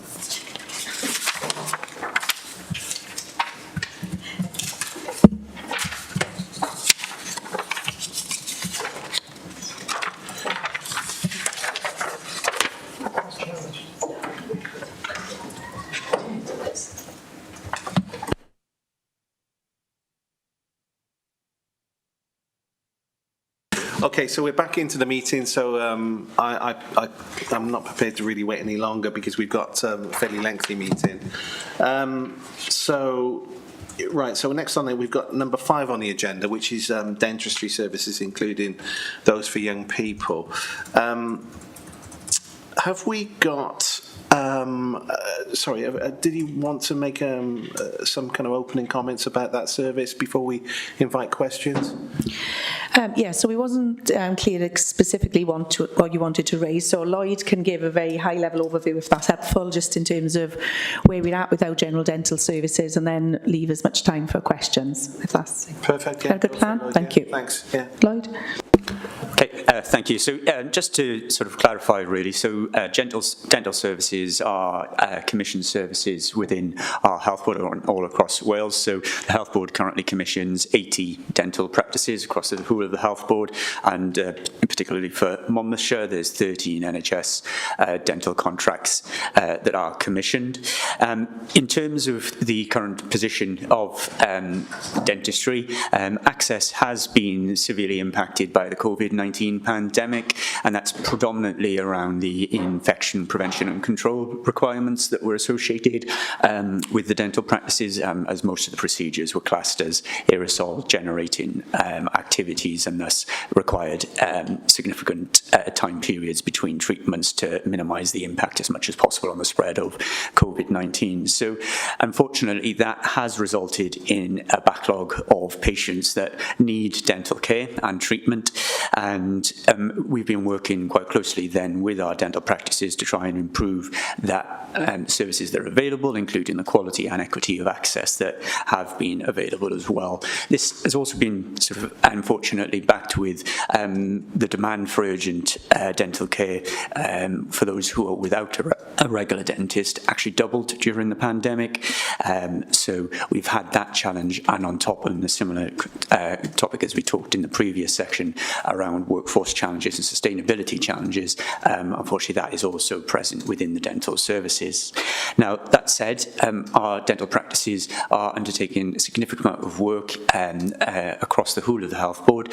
So last financial year, which is where we have the latest data for, over 300,000 patients were seen, and of that, because there was a particular question in regards to children's services, 82,000 were children's services. And just to put that into context really in terms of how much activity has been undertaken to try and address the backlog, that is a 45% increase in activity from the year prior. So there has been significant movement to that. For us as a health board, we are trying as much as possible to prioritise the urgent dental care and those particularly with treatments, and ensuring that we have that available for our patients across the whole of our health board footprint. So as a result, additional investment of emergency dental services appointments have been made. So there are 370 now appointments available across an Arran Bevan.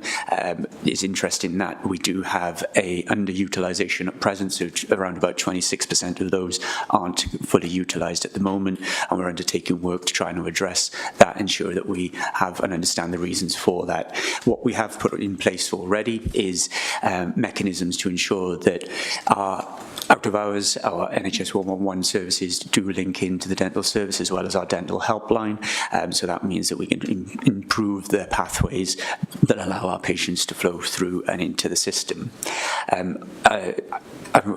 As I say, we weren't entirely sure what the full context of us presenting this information was, but I thought I'd just touch upon sort of waiting lists as well. So just to be clear, the Health Board does not hold a central waiting list for those who are trying to access NHS dental services. So individual practices have that facility to be able to hold their waiting list themselves, and the benefit of that is that they're able to identify any capacity within their appointment book book and contact new patients immediately to offer an appointment. So with a health board centralised waiting list, there would be the potential for delays in trying to manage that flow of patients from one list to another instead of the individual health boards holding those.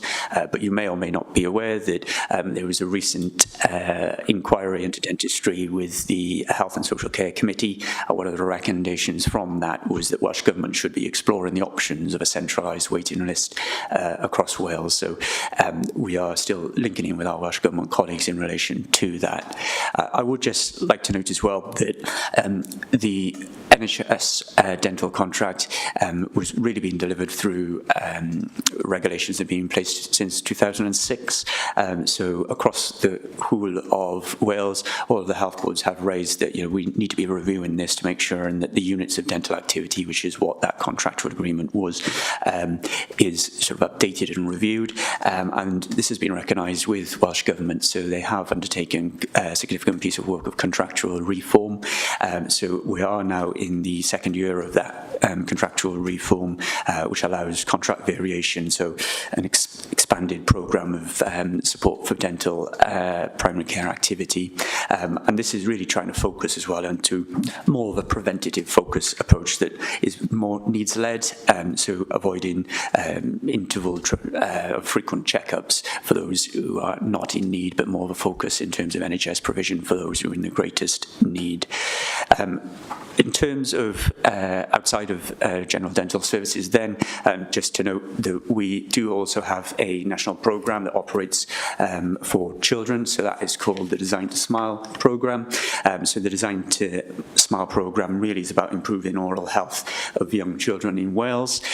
It is a targeted programme based on those areas of greatest need, so those are deprivations, and that's based around a decay factor. Monmouthshire does have the lowest level of decay within this health board, with Blaenau Gwent having the greatest level, and so a predominant focus for the Design to Smile team has been in those areas of greatest need.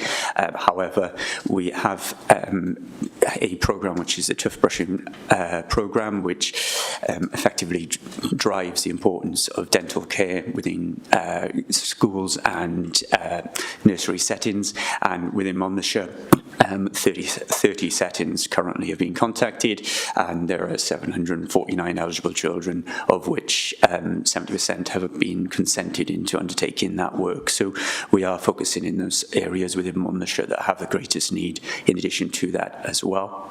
And just to flip as well to sort of covering the whole demographic, there is a community dental service as well, which again is a national programme which is called Gwenam Byth, or A Lasting Smile, and this service is really around supporting hygiene and mouth care for older persons living within care homes and care home environments. So it does have a set of criteria that's associated with how those care homes are able to access that support, and there are 90 care homes that are eligible within Aneurin and Bevan. 16 of these are within Monmouthshire, and there's already been 63% of those being involved in that training as well. So we have been developing that going forward. And just to, I guess, as a final point, just to summarise on really, the team that work within the community dental services also have been involved in a programme for vulnerable children.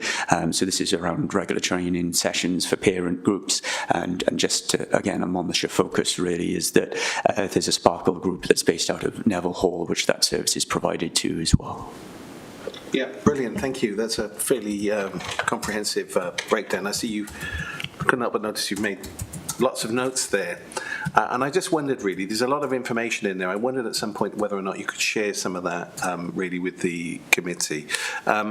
We've got Penny with a question. Yeah, thank you for that. I don't think people realise the importance of dental caries. I mean, it's kind of the #1 disease in the UK, I think, isn't it? It's really important and has a profound effect on health generally. And my concern particularly is for foster children, people in the care system, and young people and young care leavers. And foster carers have approached us to say how difficult it is for their charges, there's no other word to say really, who they cannot get access to any form of dental care. And I find this appalling. You know, it's not their fault that they're in the system, and sometimes they have to change areas within that system. They have to change, you know, places. So young care leavers and those already in the care system are having great difficulty. What can we do about that? Surely, you did mention the contractual reforms are taking place. Couldn't something be implemented that, say, gave 2 places per practice to such young people who may be coming and going but may not be permanently with their foster carers, so they have an access in an emergency or something like that? You know, there doesn't seem to be any recognition. You mentioned the term vulnerable children, but these, you know, are kind of not identified within that group. So I just wondered your thoughts on that. Thank you. Yeah, so certainly what I would note is that there's a year-on-year contractual negotiations for the dental contract, and actually this financial year's contractual negotiations are currently ongoing in that place. We do have representation from our health board that is on those contractual negotiations with Welsh Government and with the dental teams as well as Welsh Government, so we can certainly feed that into those negotiations. I guess for us the important element that we want to make sure is that everybody has the ability to access dental services, and particularly those urgent services, which is why we focused really on making sure that we have had those urgent emergency appointments as available as much as possible. And as I said, for us, you know, I'm trying to make sure that we utilise those appointments. As I mentioned, you know, across the whole 370 appointments on a weekly basis, the last data that we have, around 26% of those weren't utilised. In Monmouthshire, we do have the breakdown, and it was only 16% of the Monmouthshire level that wasn't utilised, but that's still 16% that could have been offered. And if it's an element around communication to those population groups, how do we support that? And we, as I've already mentioned, we've already put some pathways in place through our urgent primary care centre for if that is how people contact us, how to get through, and same with the dental line. But I'm sure we can potentially link up with the community areas as well to understand, you know, how that communication and those links need to be made more fully. Okay, yeah.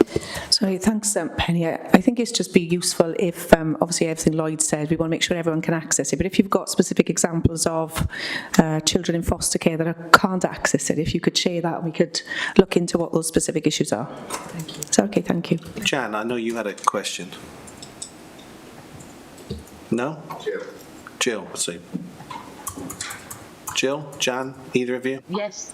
Jill. Am I next? So, I think there's somebody else before me, I think. Sorry. Peter was before me. Yeah, sure. If you want me to go. Next on the list. No. So I apologise, Peter. So effectively, we've got one question from Dale, and I've got to allow then the members of this committee to speak first, and then you're more than welcome to fire in your questions. So Dale, please. Yeah, thank you. Sorry, Peter. Actually, Chair, Jill was before me. That's okay. You go ahead. I'm still messing with my camera. Thank you. Okay. In the Sevenside and Chepstow area of Chepstow, we've obviously lost a dentist practice in Caldicot. There is very little capacity with any of the other NHS providers in Chepstow. What are we doing to address those shortfalls? I understand there's recruitment issues and contractual negotiations ongoing. But is there an issue around newly qualified dentists not coming into the NHS and going directly into private practice? That might be a way of draining the dentists out of the NHS, and what can we do to incentivise them to stay within the NHS? I also have a question around dentures. I've been contacted by a ward resident who has been without dentures for nearly 2 years because he's struggling to be able to get into a private dentist who will then have to refer him to, he has to have a dental check before he can go to a dental repair place to have his teeth mould made. It's getting that initial check, the referral from a dentist to the denture people is the problem. What can we do around making that better? 2 years without being able to eat properly is a bit too long. Thank you, Dan. Okay, so there were a couple of questions there, so I'll try and take them sort of in the order that you sort of brought them. So in terms of dental provision, so where there was that contract variation that you talk about, which was a reduction in patient numbers, we were successful in recommissioning that with near practices. It's unfortunate that it's not in the same community in town, but it's the same capacity that's available within Monmouthshire that was previously. And we have had success in other areas where we have had similar issues with contract variations or reductions in patient list sizes, with that being successful in obtaining greater capacity across other parts of the system, which is actually a real success story, because in other areas in Wales they haven't had that ability to do so. I think in terms of NHS dentistry and dentists potentially moving into areas of private work, it's again, Nicola talked about the HIW, or Health Education Improvement Wales, have got a primary care strategy at the moment and workforce plan that's currently out for consultation. In addition to that, there is a specific dental strategy that is currently out for consultation as well, and that is really trying to understand the reasons you described. So are there reasons why private work is more attractive potentially? Is there any incentives that would need to be developed? How do we ensure that the training is appropriate for what we need, and ensure that they stay work within Wales, but also in our most deprived communities in Wales where there's the greatest need? So we work and feed into that, and us as a health board are going to be submitting a response back into that consultation. So we're hoping that that work will help develop it. And equally, the contractual negotiations and reform that we're seeing within Wales, some of that is to try and ensure that NHS dentistry is an attractive option for dental practitioners to be working within Wales. So we are hopeful that the progression, and there will be a period of flux whilst the changes in the contracts to contract negotiations do work through.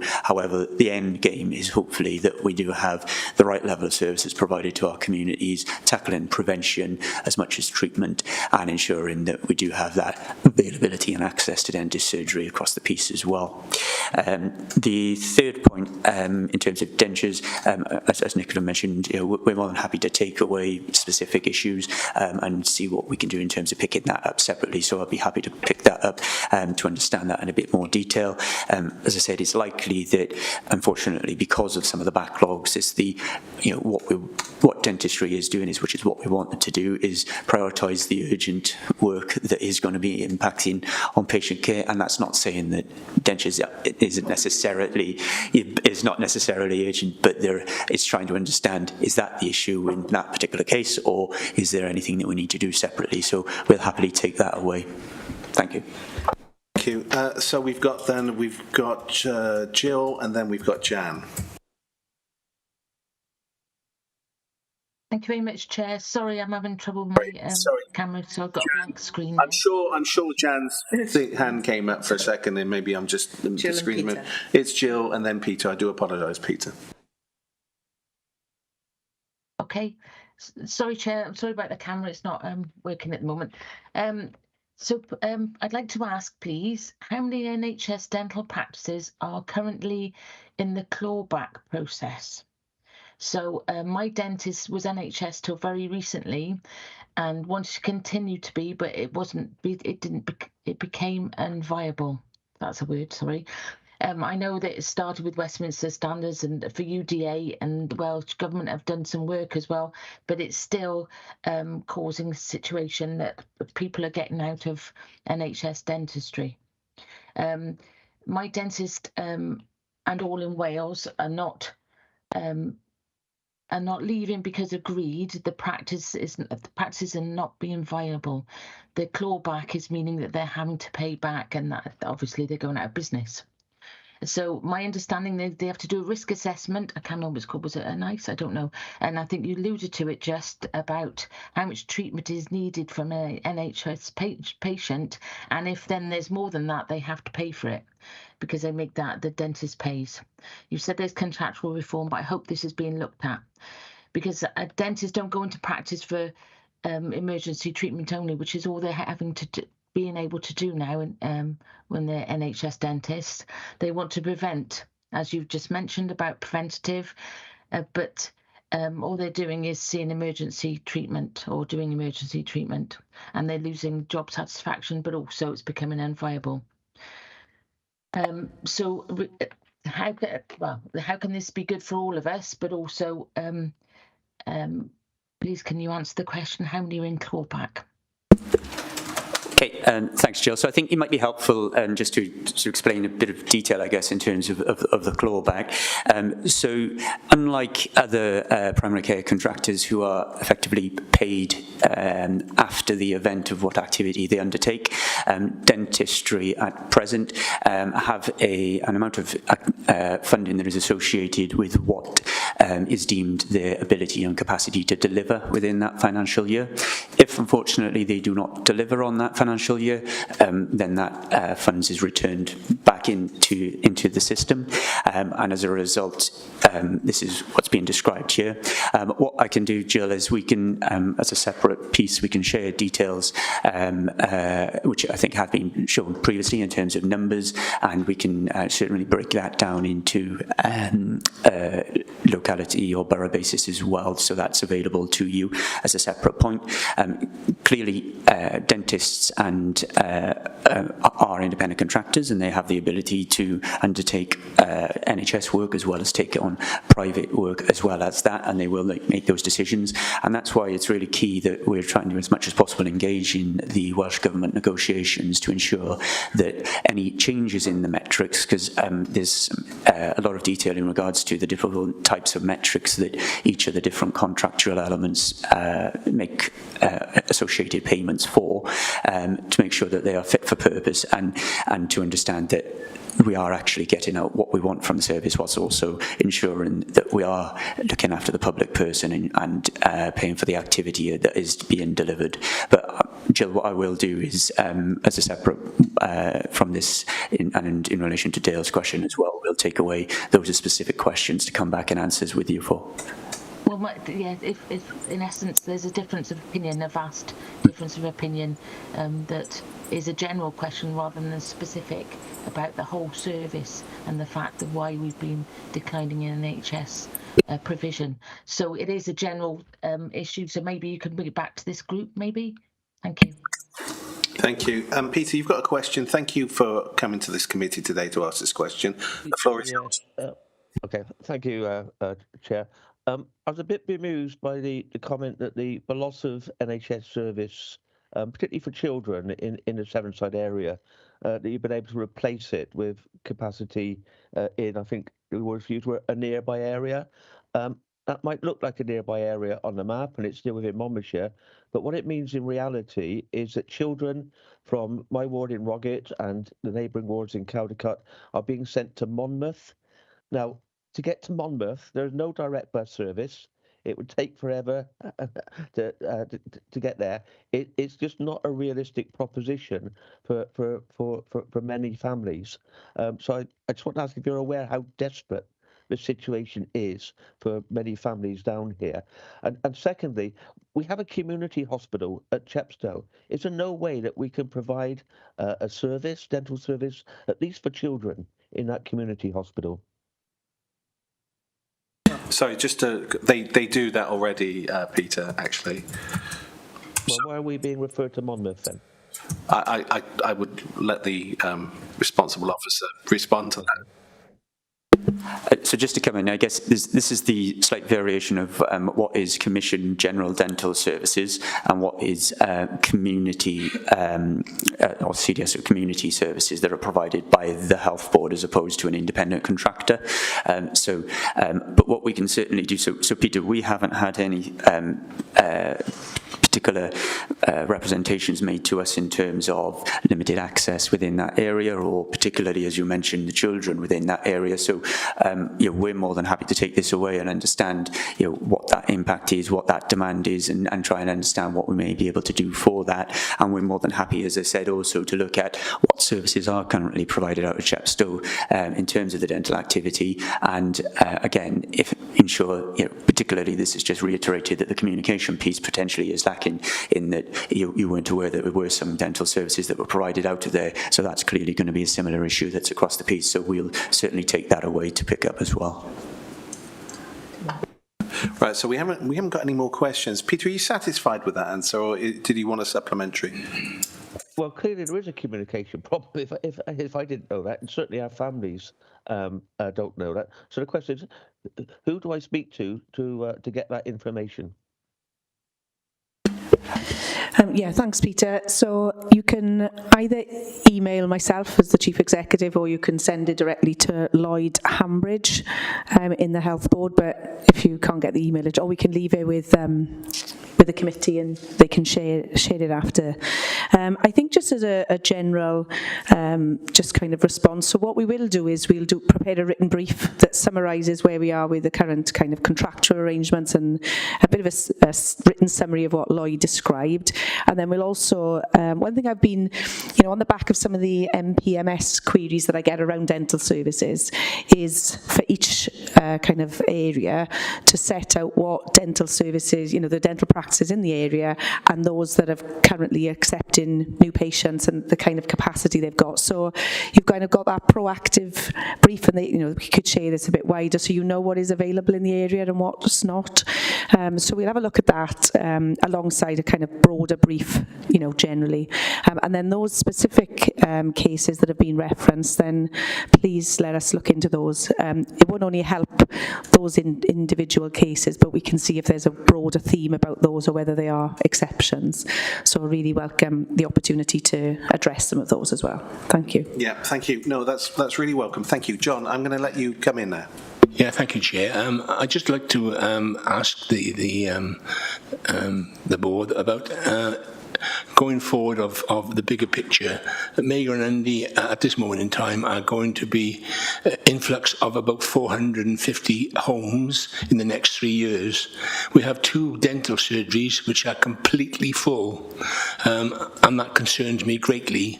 And I just wonder whether you've got a strategy plan to counteract that and to offer the facility for dental surgery in our area. Thank you, John. It's a good question. So just to come back in on that, so we do have population needs analysis, and that it covers not just only medical care, but also dentistry, optometry, pharmacy, etc.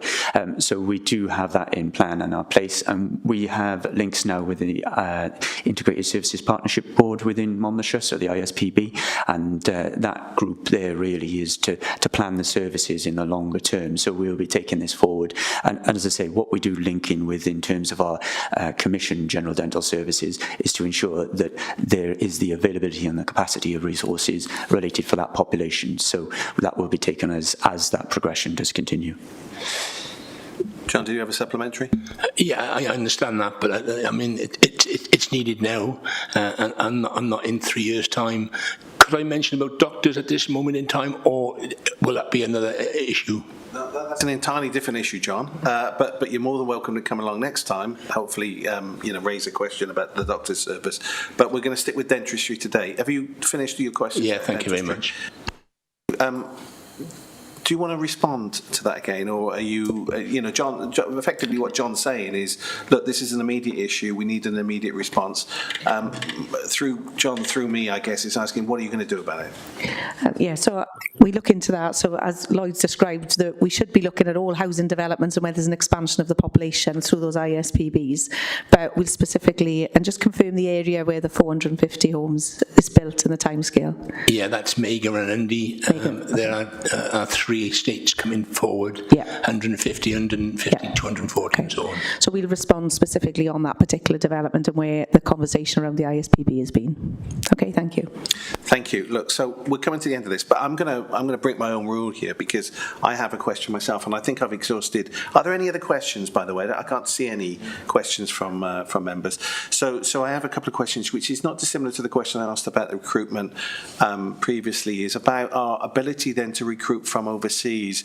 So historically, through Europe, we were reasonably successful, or I guess our contractors were reasonably successful in recruiting, whether whether that be, in fact, one of my neighbours was from Madrid, and she stayed here her and her husband stayed here for 7 years, and interestingly, they've just gone back to Madrid again. That level of recruitment was fairly successful for the service that they run out of Chepstow. My question is how successful in terms of the county was that I'm going to be condemned for this publicly, but pre-Brexit scenario where we were going out to Europe to recruit dentists, and how are we addressing the potential deficit of recruiting from overseas now, whether it's from Europe or elsewhere? So I guess just to come back in on that question, I mentioned Health Education Improvement Wales are taking on forward a broad primary care workforce strategy and plan, but there is a specific separate plan which is around dentistry, and there's a number of different themes and streams through that. One is around recruitment and retention, and within that area, as I say, I'm not specifically involved in that group, but there's a working group that's going to be coming from that after the consultation period, and I'm sure they'd welcome any correspondence and responses to that consultation from as many stakeholders as possible. Okay, so you effectively you're setting up a working group, and the working group all the information will be available then to public scrutiny and so on and so forth, I assume, yeah? Yeah, so it will be within HIW, so Health Education. Who's on the working group? Can I ask? So I don't have those details yet because they're still undergoing the consultation period of that. Would local authorities be able to have an impact or an input into the working group, or could they actually be members of the working group? So I think firstly it would be for the local authorities to reply in terms of the consultation of that plan, and then obviously that would be a process of building in from there. Okay. Are there sorry, I'm turning myself off now. Are there any other questions? Councillor Howes, have you got a question? I think my question was probably covered by Dale earlier, in regards what incentives are being brought to students to carry on in the NHS, and also for dentists to do more detailed work on their patients. Okay. Listen, I think this.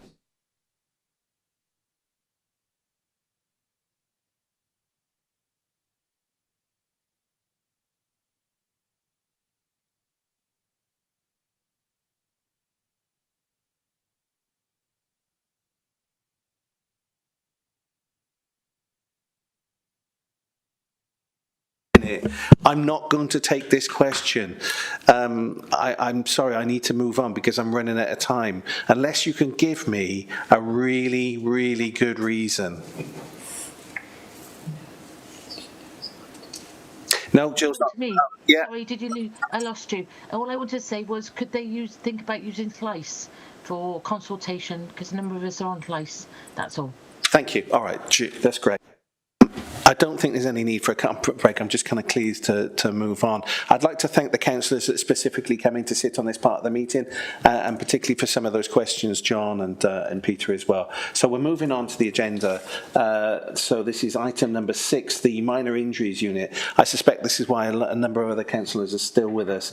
The minor injuries unit at Neville Hall, questions and answers. So effectively the closure, potential closure, albeit that it's out to consultation of the existing minor injury service at night time.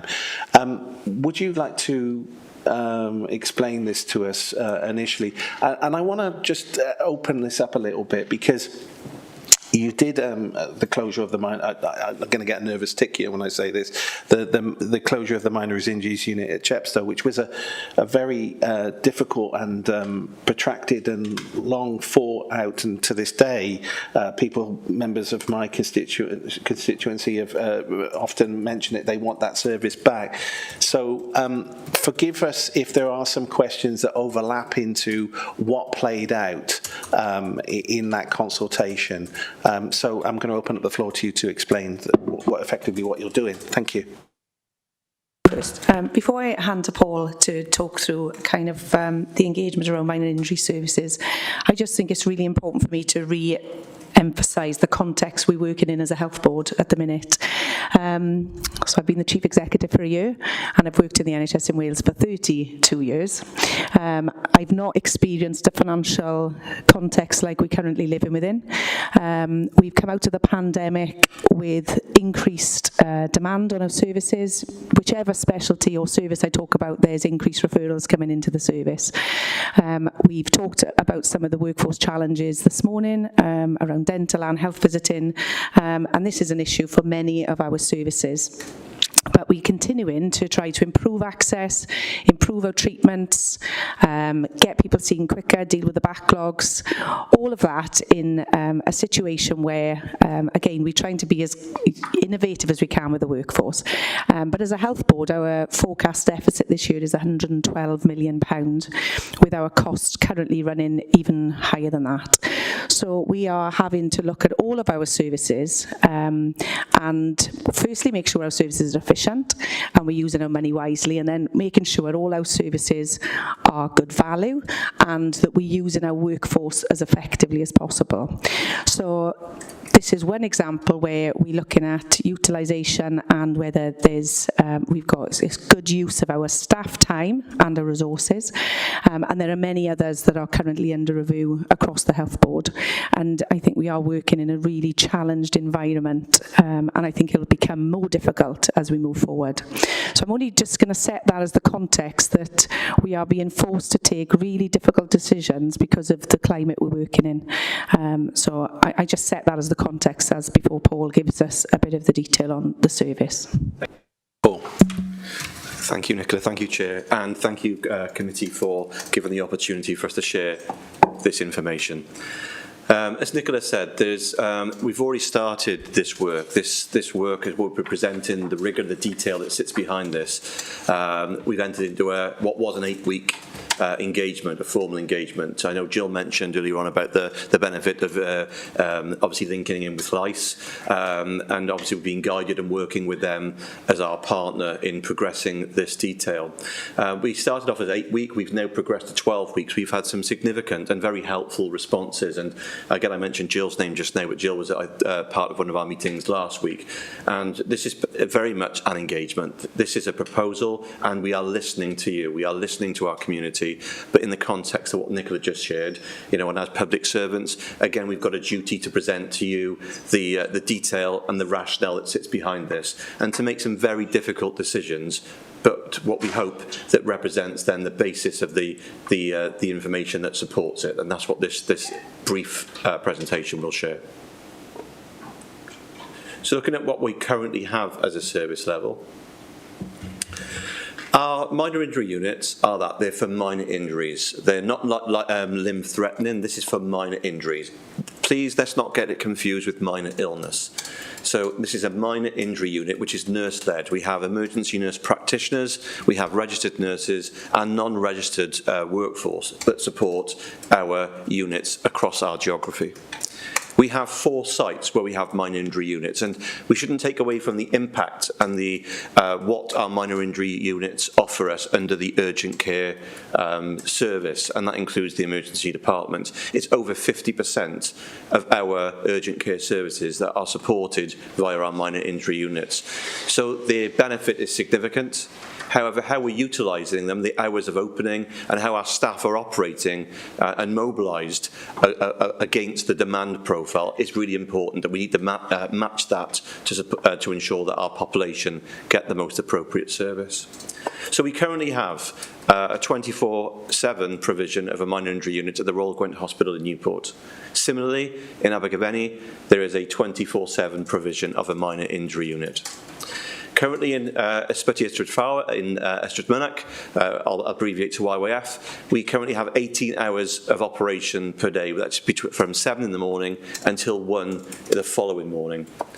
And we have a 10-hour service at Ysbyty and Iron Bevan in Ebervale. That's 5 days a week, and it's not open on weekends. As far as the hours of service per week, the Health Board provides currently 512 hours for a population of circa 600,000. And as we know, our population within Monmouthshire is roughly about 18 to 19% of the total population of the area served.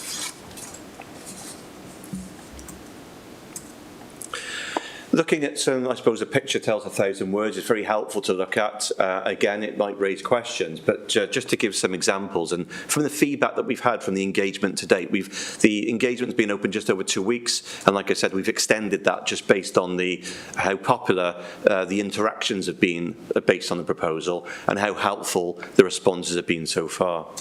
So for those who can't see the colours but can see the graph, the yellow is the Royal Gwent Hospital. The blue is Ysbyty Ystrad Fawr, YYF, in Ystrad Mynach. The red is representative of Neville Hall Hospital minor injury unit, and the green is Ysbyty and Iron Bevan in Ebbw Vale. So going from left to right, on the left-hand side of the screen is your midnight, going right the way through to the right-hand side. If you think of the x-axis, X and Y, on the x-axis it goes all the way through to 11 o'clock. That's a 24-hour period, and the y-axis is numbers. So you can clearly see on the left-hand side that minor injury utilisation is low across particularly midnight, but primarily 1 till 7 in the morning. That doesn't mean there's not a need. And we recognise there's a need, and I'll come to the numbers in a moment. But just looking at the hours of utilisation, and actually for Neville Hall Hospital, between the hours of 1 o'clock in the morning and 7 o'clock, there is only 1.09 attendances during those hours. So that is very low. Comparable to the Royal Gwent, yes, it's a different population base and it's more urban in its demographic, but for those hours of 1 in the morning until 7 in the morning, you've got the comparable of 4.05 patients who attend.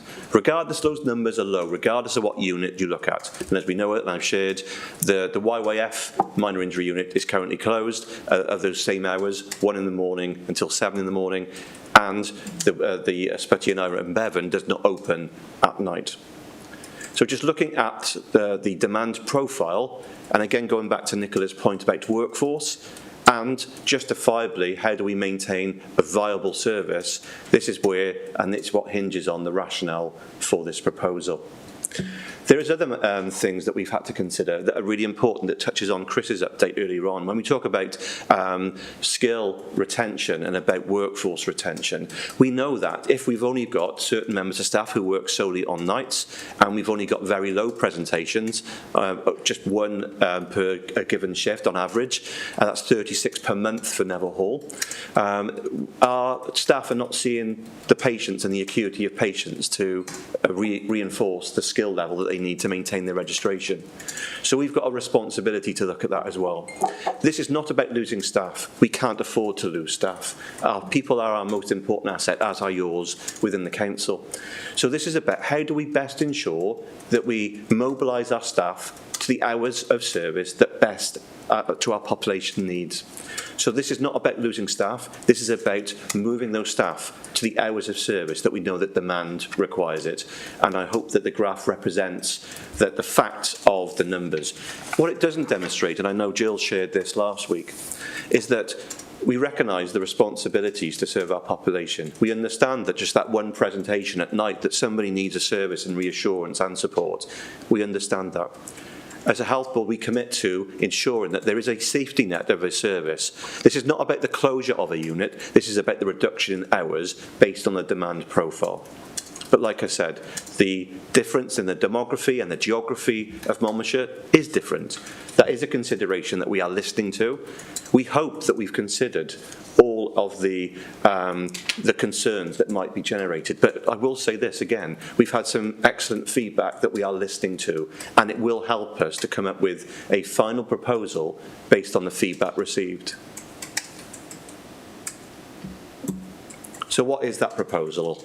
I know I've alluded to it. So the Royal Gwent Hospital currently operates on a 24/7 basis. Based on the demand profile, and again based on the workforce considerations, we are proposing that we move 160 hours of service per week to 126, with the closure of the unit of those hours between 1 o'clock in the morning and 7 o'clock in the morning. Our proposal also represents that we will be maintaining that same service level for Ysbyty Ystrad Fawr in Ystrad Mynach. Again, they're currently closed between those hours of 1 and 7.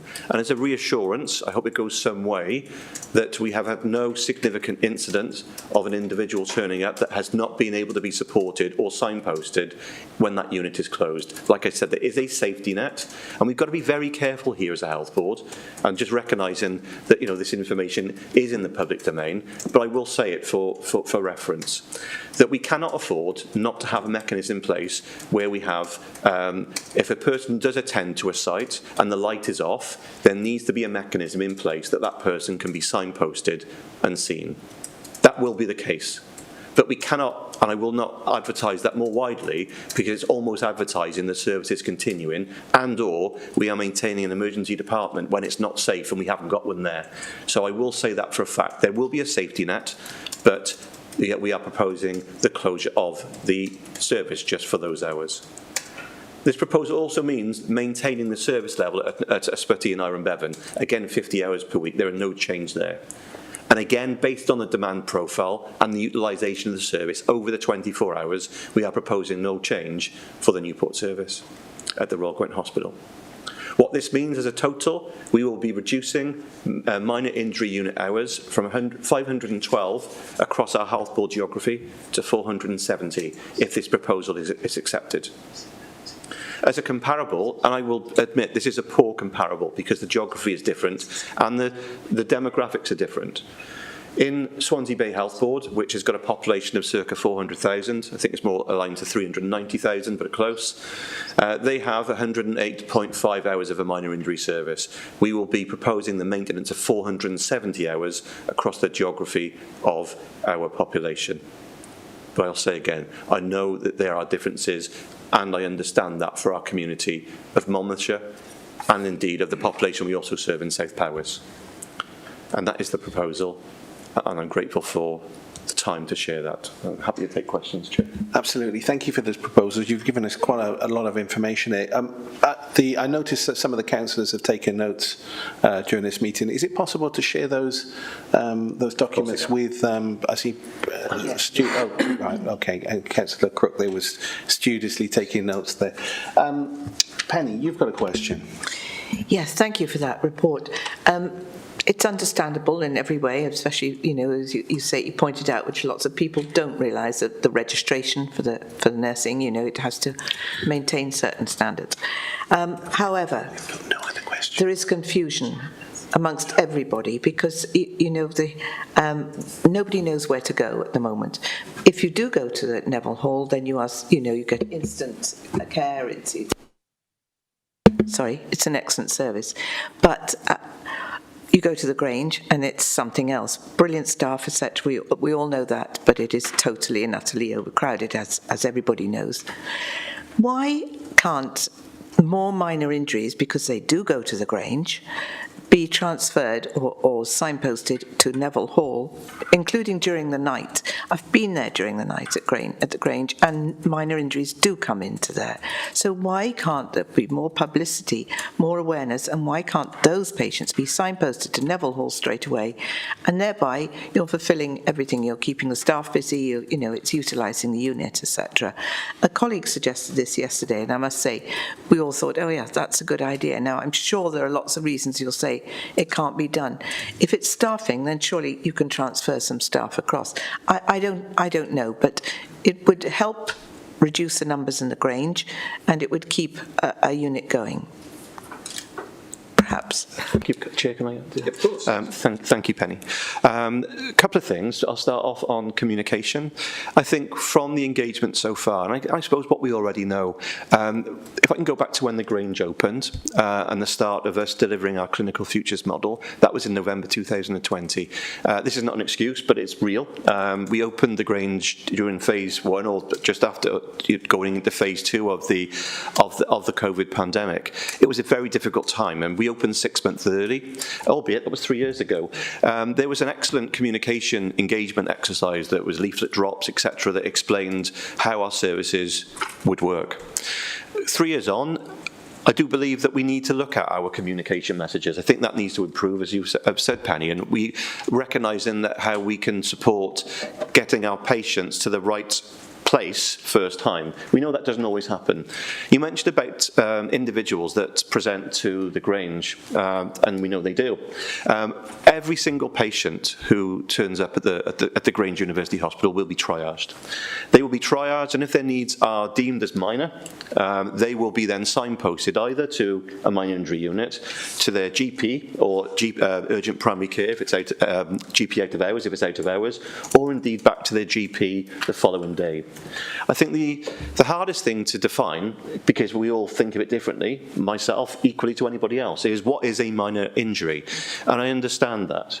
So we need to ensure that if this proposal progresses, we recognise that the collateral that we use, the modes of communication that we access, we probably need to maximise on that to ensure that individuals do go to the right facility or know when not to attend a particular facility if it might not be open, and we understand that. So that's been a valuable thing to hear, Penny, from the engagement so far. Okay, thanks. Can I just come back quickly? Yeah, of course, yes. Sorry, you did say that they come to the Grange and they're triaged, but that takes time. That takes people. That means people are sitting there for many, many hours just to. I mean, let's stop people before they come to that point. That's really, I think, what I'm saying. And I accept that. Absolutely, the demand profile. When the Grange University Hospital opened, we were expecting anywhere between 140 to 220 attendances per day. Initially, as a critical care centre, we were hoping, based on the model, that exactly what you've just said, that the majority of people who have got a minor illness or injury would be seen elsewhere. We now know and have learned that that is not the case. Again, Jill mentioned about engagement with CLICE earlier on and previously the Community Health Council. What we also know is that because of where the hospital is located, the Grange, it's probably seen as a local hospital to many individuals who live in Torvine as well. We recognise that too. So again, it goes back to the point you make well. We need to look at communication. We need to maximise upon that. And when when we're going through the engagement process, we are listening, and we will make sure that that is embedded. Yes, just to pick up on Penny's triage point. So our average triage time should be 15 minutes when you get there. Our average triage time is about 20 minutes. There will be peaks and troughs in that, but generally we do triage people in around 20 minutes at the Grange, and we allocate them a triage category, which enables then the prioritisation of the clinicians. So at that point, we should be redirecting them to minor injuries. And if you compare this August-September data to last year, we've got less people self-presenting, more people coming by ambulance to the Grange. So I think people are understanding the system a bit better than they were, because we've seen increases in those attending minor injury units as well. And who would want to sit in the Grange for hours and hours if you can go to your minor injury unit? And our data shows 95% of them are seen, treated and out in 4 hours. You know, we've got one of the best 4-hour performance figures for Wales because of our minor injury unit structure, because of the way we stream patients. And the last thing you want to do is make someone wait there for 6 hours and then say they're in the wrong place, we feel an obligation to make sure we treat them then. So you're right, Penny, we've got to make sure we've got that quick triage, and then if they are in the wrong place, it will be better for them to go to the right place. But obviously we'd hopefully educate the public enough to get to the right place first time. But the triage should be done within the average 20 minutes that we monitor quite carefully. Thank you, Penny. It's a good point. Jan, if you'd like to come in, please. Thank you very much, Chair, and thank you to Paul Underwood. We referenced the CLICE briefing that you gave last week, and I know Jill Bond was there as well. And one thing that did come out, and I think you've already mentioned it, is it became clear to me during that meeting, and certainly in this, that there's much confusion amongst residents that what Neville Minor Injuries Unit is actually for. Further to that, I would say people to the north of Monmouthshire and to Blaenau Gwent that's mostly affected. They're not even sure it's really open at all, particularly since the maternity unit closed down. They don't know what it's for at all. I think the thing is in this room, we're educated people. We probably know that unless it's life-threatening, that we should ring the 111 service, which is the signposting service that I think Penny alluded to. It's almost like the first point of triage, if you like, or self-triage. And from there, patients are then directed to minor injuries or to the GP or to the Grange. And you did say, Paul, that the Grange opened 6 months ahead of schedule, and you did a great job getting those leaflets out through the pandemic in November 2020. A lot of people have completely forgotten all that now, and not really sure that the message actually got across anyway. I know at the NICE meeting we talked about literacy levels, not a particular problem in Monmouthshire, but Neville Hall is very often utilised by people who are living in Blaenau Gwent. And we know that, sadly, really, that the literacy levels in Blaenau Gwent are very low. So, I mean, really, I suppose the population in the north of our county is going to be left extremely vulnerable, I think, too. It's great that you've been doing these public meetings, but I really genuinely wonder how many people have actually gone along to any of those. I don't know whether you'll have an answer on that.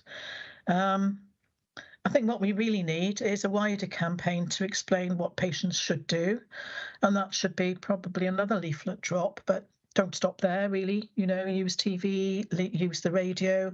For example, Heart Radio. I'm sure somebody will produce some quite, nice, funny ones to go on Heart. And that would really reach everyone, regardless of their literacy level. So, I mean, I'd really like some reassurances that as a result of these engagements that you're making, that some sort of a media campaign will take place. You've already told us that there's a 112 million deficit and a predicted 160 million overspend in this year. And I know 19 million of that is going to be on agency staff.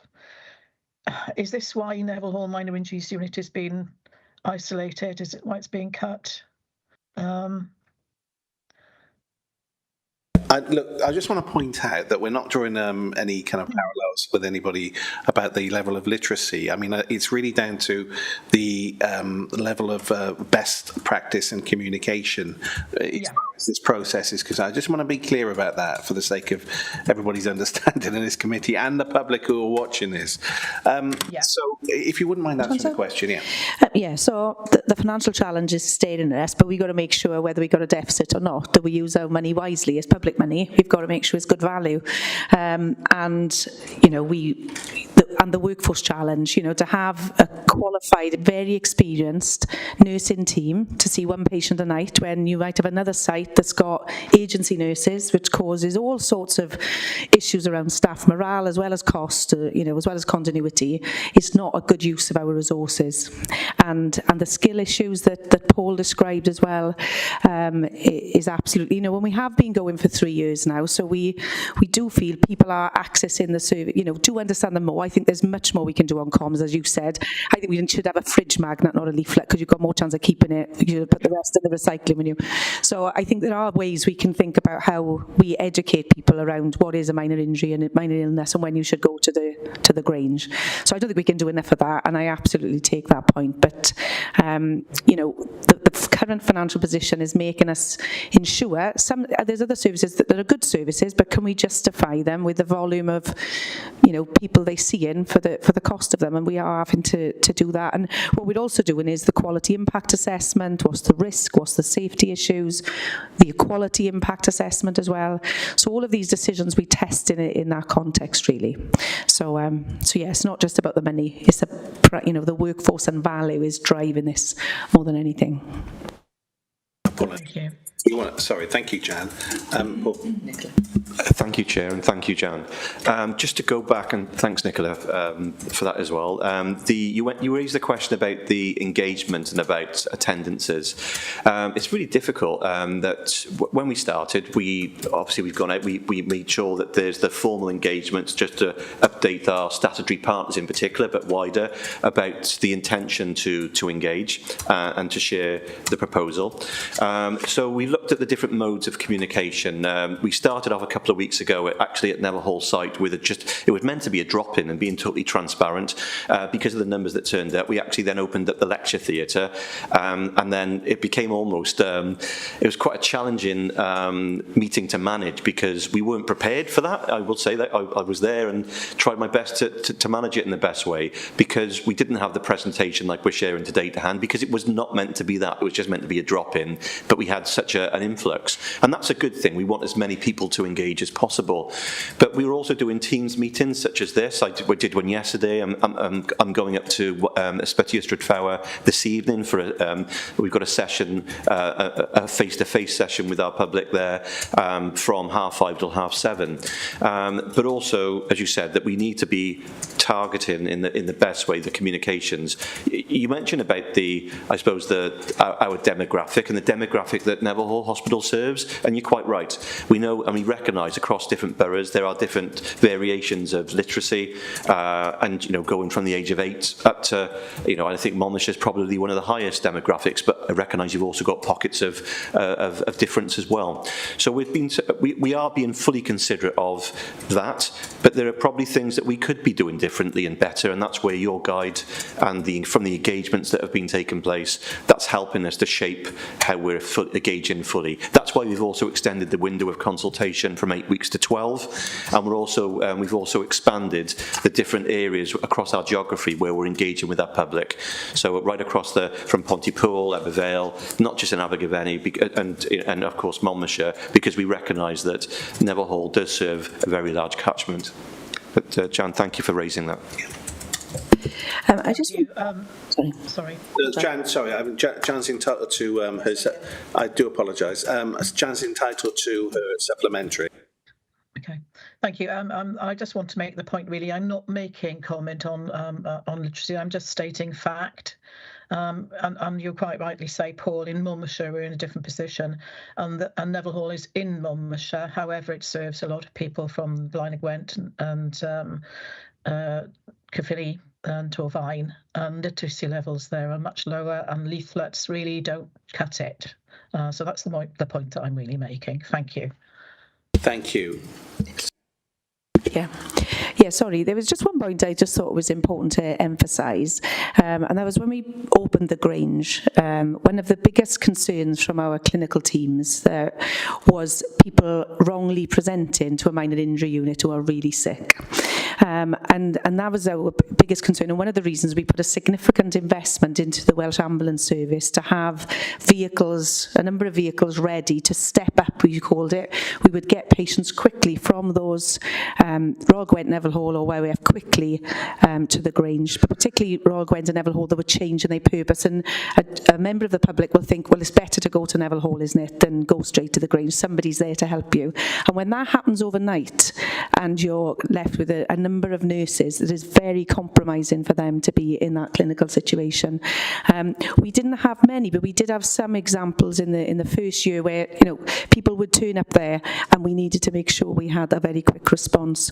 So when we're educating people to go to the right place, if somebody goes to the Grange with a minor injury, it's much easier to redirect those than when we get really sick people who turn up 3 o'clock in the morning at Neville Hall. That has not got, it is a huge clinical risk, and one that we really need to make sure people understand that it's not there for that. So I just thank you.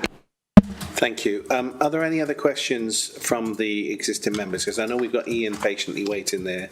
Dale. Okay, Dale. Thank you, Chair, and sorry to keep you waiting, Ian.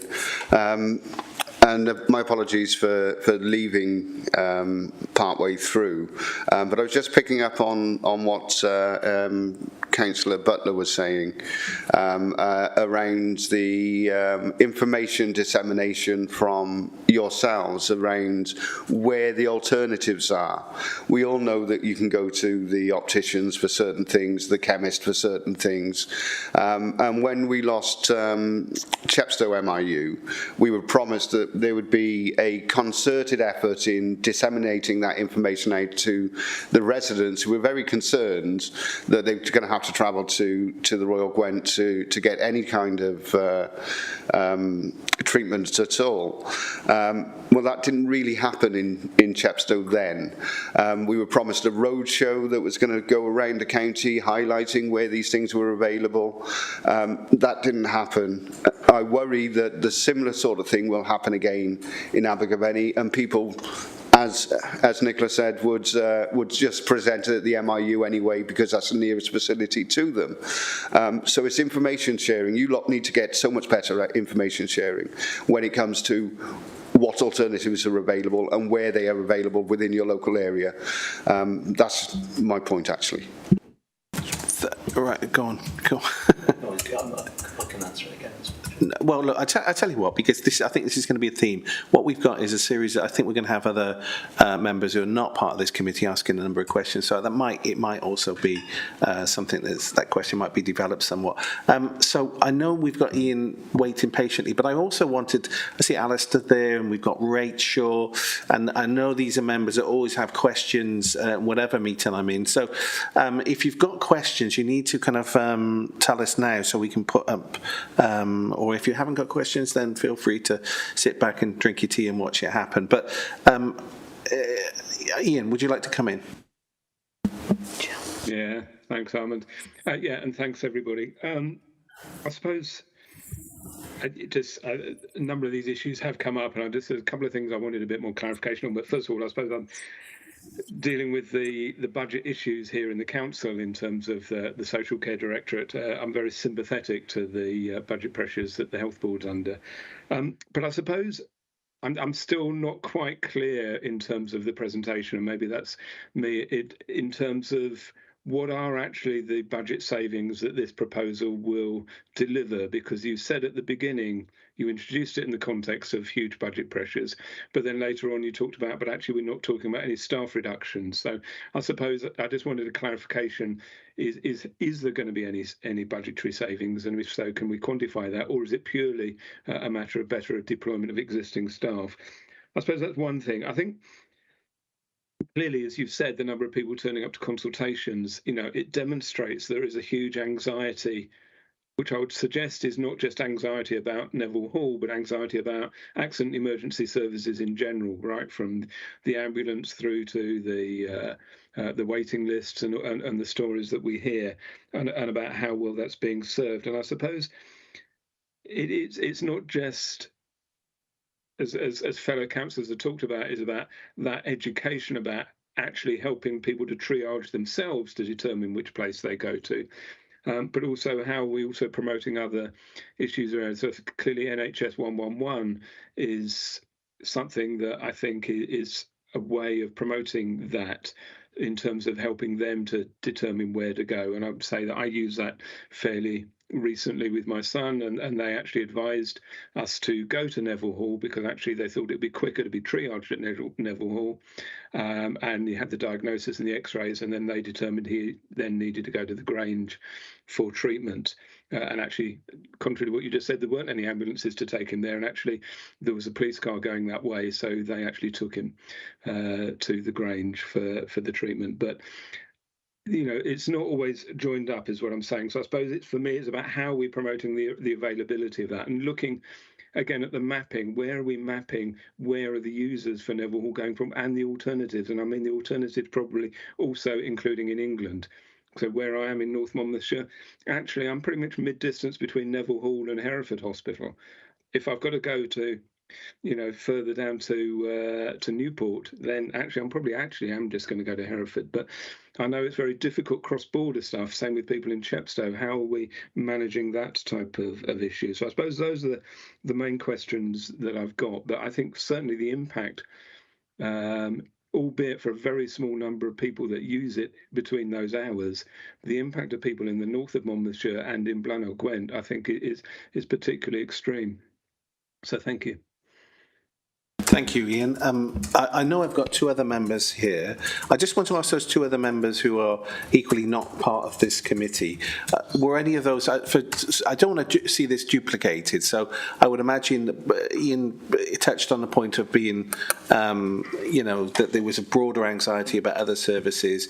If that's your theme, I just want you to think about that before you ask the question, if I may say so. But yeah, please, Chief Executive, if you wouldn't mind responding to Ian's question. Thank you, Chair. Thank you, Nicola. So just on, and thank you, Ian. Nicola was very transparent earlier on, obviously recognising from a statutory perspective, we recognise that Monmouthshire equally got savings mechanisms in place, and equally that our health board is no different. This is not purely about a cost saving. Being, again, transparent with cost, it's probably about £400,000 per year to maintain the opening of those hours for that purpose. So from 1 o'clock in the morning till 7 o'clock in the morning per year, 400,000. Looking at the workforce situation, we can't afford to lose our workforce. This is not a better saving in our workforce, and our pay is our biggest outlay. We need to reutilise our staff, our expertise across the hours of demand. And when we looked about being us reassured in having the confidence to present this to Nicola and our board, this was based on a number of factors, and Nicola mentioned quality and impact, but obviously cost and risk against the demand profile also comes into this. And to be in a justifiable position is a difficult one, because we would have kept, we'd have 2, if not 3 EDs within Gwent if we could do it. We haven't got the workforce for it, and therefore what we need to do is make sure our services are safe. We talked about numbers earlier on the minor injury provision at Neville Hall, and potentially those over the last 3 years, the number of individuals that have attended that site who were not minor, actually, they were major, who went there, and in 3 years it's just 6 individuals that we've actually what we call step up to the Grange University Hospital. So we know our messaging is getting out there somewhat, but it's not perfect, and it needs to improve just based on some of the comments made by attendees today, and we understand that. But this is not purely about a cost saving, albeit cost savings are part of our responsibilities as public servants. So I just wanted to put some quantifiable measures behind it, but also to demonstrate this is not being an easy decision, and therefore it's our duty to try and justify what the alternative solutions are if this proposal progresses. Okay. Just to be clear on that, Paul, so the saving will be in our agency, not our substantive workforce will be remaining, but we will reduce our agency staffing and bank staffing, and that's where the saving will come, which is better in terms of continuity and sustainable teams. Just to pick up your question about possibly a flow into England, we've got contracts with Hereford and English providers, and the numbers will be very small, so we'll be able to accommodate that in those situations. So we've got. Thank you for coming along, Rachel, to fire in a few kind of questions. So, and I see we've got Sue after that. So, Rachel, you're very welcome. What are your questions? Thank you, Chair, for letting me ask questions. I'm Councillor Rachel Buckler, County Councillor for the Devorden Ward, and I live in the north of the county, so I have two sort of stances really. Can I ask a question which is often asked of us as councillors? Is when the A&E provision in the north of the county was removed and taken down to the Grange, your clinical teams, how did they see that having been played out? How successful is it? Do they still say there are concerns about the lack of service for A&E, and saying that there is a lack of demand for the minor injuries unit at Neville Hall? Say someone appears with, a scenario, a serious bleed. They haven't got, they've rung the ambulance. There's too long a wait. The first place they can go to in the north of the county, on Powys or in Blaenau Gwent, etc., would be Neville Hall. Are you saying that because they're a minor injury unit, they won't be able to help that person?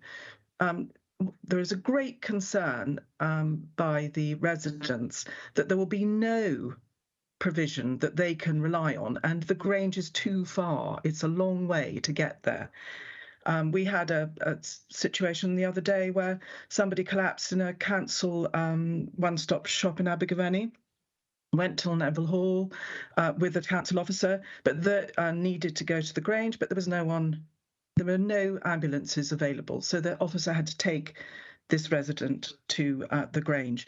That sort of strikes one, that there's a lack of provision in the north of the county, and are you actually just compounding it? So thank you very much for letting me ask the questions. I'll be interested to hear what you can say. Thank you, Rachel. Okay, thank you. So just to go back particularly to the rationale for the Grange, which goes back a long time into the whole purpose of the model, is sustaining lots of our emergency services across 2 sites in terms of the Royal Gwent and Neville Hall was not sustainable. We couldn't recruit paediatricians, we couldn't recruit cardiologists at Neville Hall, and we were having to look, we'd already centralised the bleeding service, we'd already centralised stroke into 1 unit, which was at the Gwent, which if you lived in the north was even further away.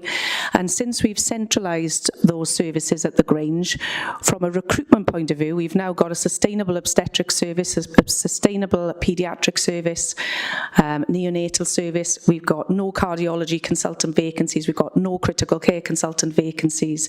We've got a queue of people who want to work as nurses in our critical care unit.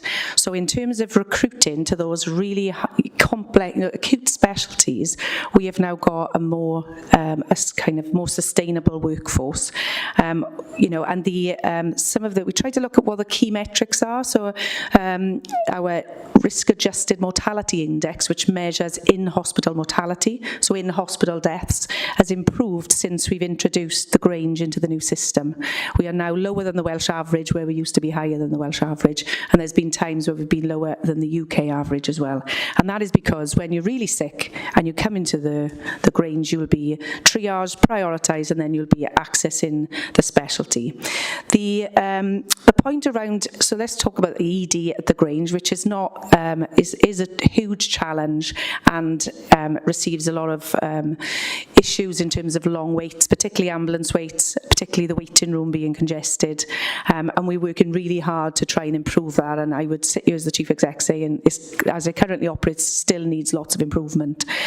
We've got plans to build a bigger waiting room. We've got a dedicated project trying to reduce ambulance waits, which releases those back on the road to make sure they can get to patients when they need it. And we've seen significant reductions in our lost ambulance hours over the last few months as a result of that dedicated work, but we've got more work to do. The other point, just to pick up, so what we did have, as Paul mentioned, there were about 6 cases where people turn up to Neville Hall, because if it was, it was me as well, you think, let's just get me to a hospital, like surely they'll be able to help me. We've been in a position where we've really compromised the staff in those units who are being asked to deal with a situation they are not clinically prepared to deal with, and they haven't got the expertise around them. And we've had some difficult situations with junior doctors being put in particular situations, hence why we've tried to make sure that ambulance provision is there in those instances, and they are for the real emergencies, not anybody who needs to be directed, to avoid the situation of putting the staff in that very difficult position. And there will be it's better to travel that bit further. We've got an EMERT system, which is the emergency retrieval. So those really significant injuries, those issues where you need to we get a consultant sometimes to people on the road or via a helicopter. So those really kind of serious incidents, we have got other provisions for people who can't get to the hospital as quickly as others. But I think the biggest challenge we've got is about making sure the ambulance service can respond to all those calls in a timely manner.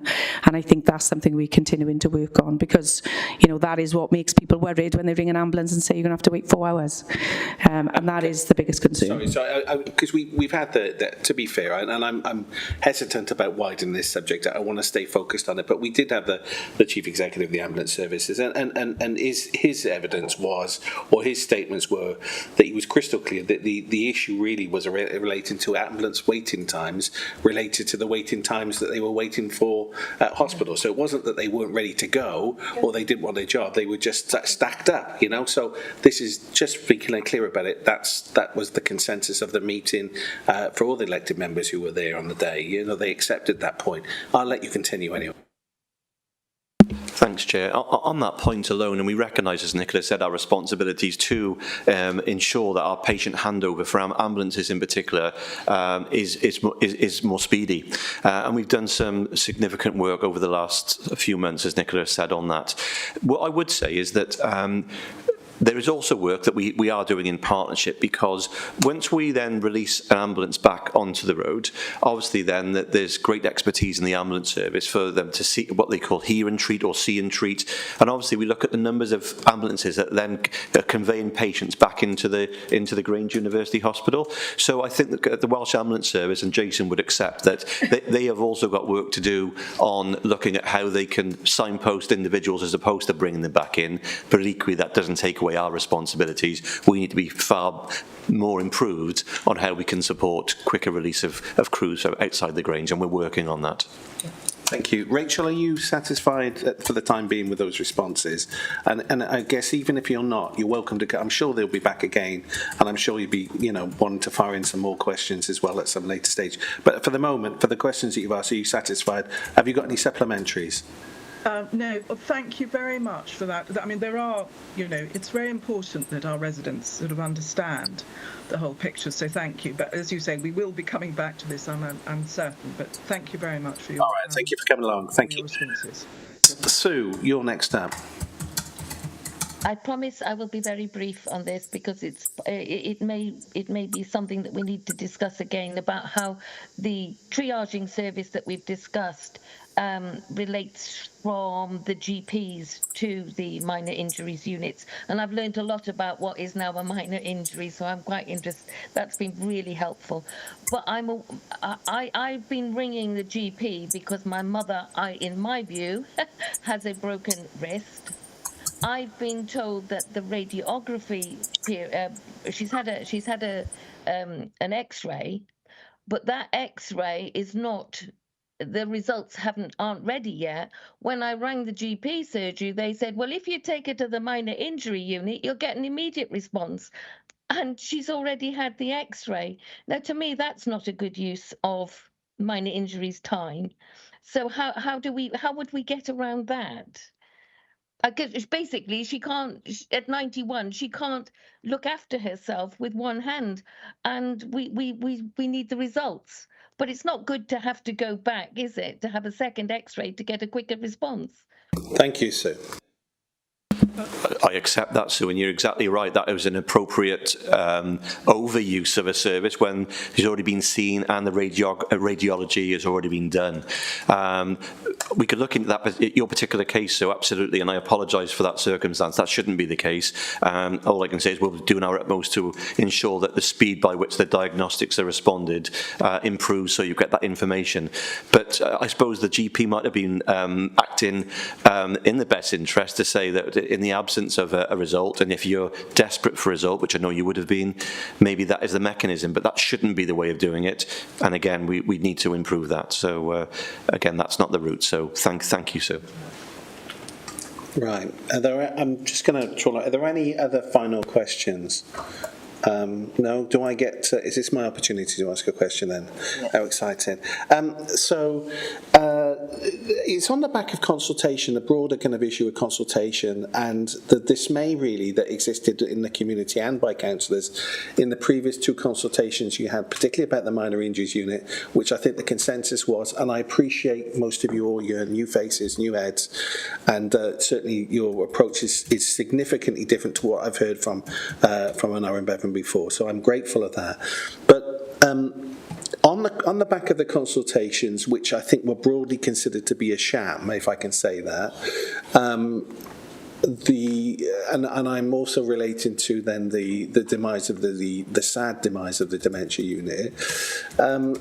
This time round, and you've almost kind of semi-explained then what you're doing differently. In the event then that obviously the vast majority of the public who turn up to these events and a consensus is built amongst then the community, the service users, emergency services, broadly speaking the entire community, what are the chances of us then persuading you that we think, despite you may disagree with it, that we get our say, that the public have their say? So if they, where does this actually go? What can we do to persuade you that we want to see a retention of the service or some element of compromise? Or is it at the end of the stage that effectively you get the casting vote and then it goes your way? Sorry, that's a rather crude way of putting it, but you know what I'm saying. I'll start, if I may, Chair, and Nicola, I'm sure you want to come in. What I can say is, I know you don't know us personally, but I'm glad that you made that observation. We are listening. We take this seriously, and we care. We are listening. We started off with an 8-week engagement, and we were guided by our partners at LICE, and again, we reconsulted when we heard the feedback, social media, some of the sentiment coming from the first drop-in session, that we recognise that probably 8 weeks is not long enough, and we needed to extend that, which we have. Chair, we are listening. If there are things that we haven't considered, absolutely we're listening, and we will consider those. We have to weigh that up based on the analysis that we've done already, and as going back to Nicola's original point, it's not just financial, it's workforce, and it's a balance of that risk as well. So as far as convincing otherwise, that's what our engagement is. We are listening, and if there are things that we need to understand and do differently or to change as part of the proposal, that's what we will do. What I will say is I stand by the detail and the data that we've submitted. What that doesn't cover, I understand also, is what that means to the individual and kind of what that means to your geography.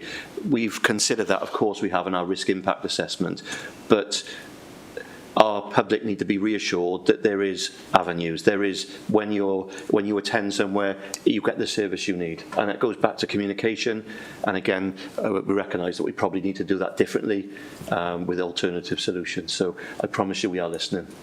Okay, but you didn't quite answer the question. So ultimately, sorry, I don't want to put you on the spot, but I'm having such a good time now. Is that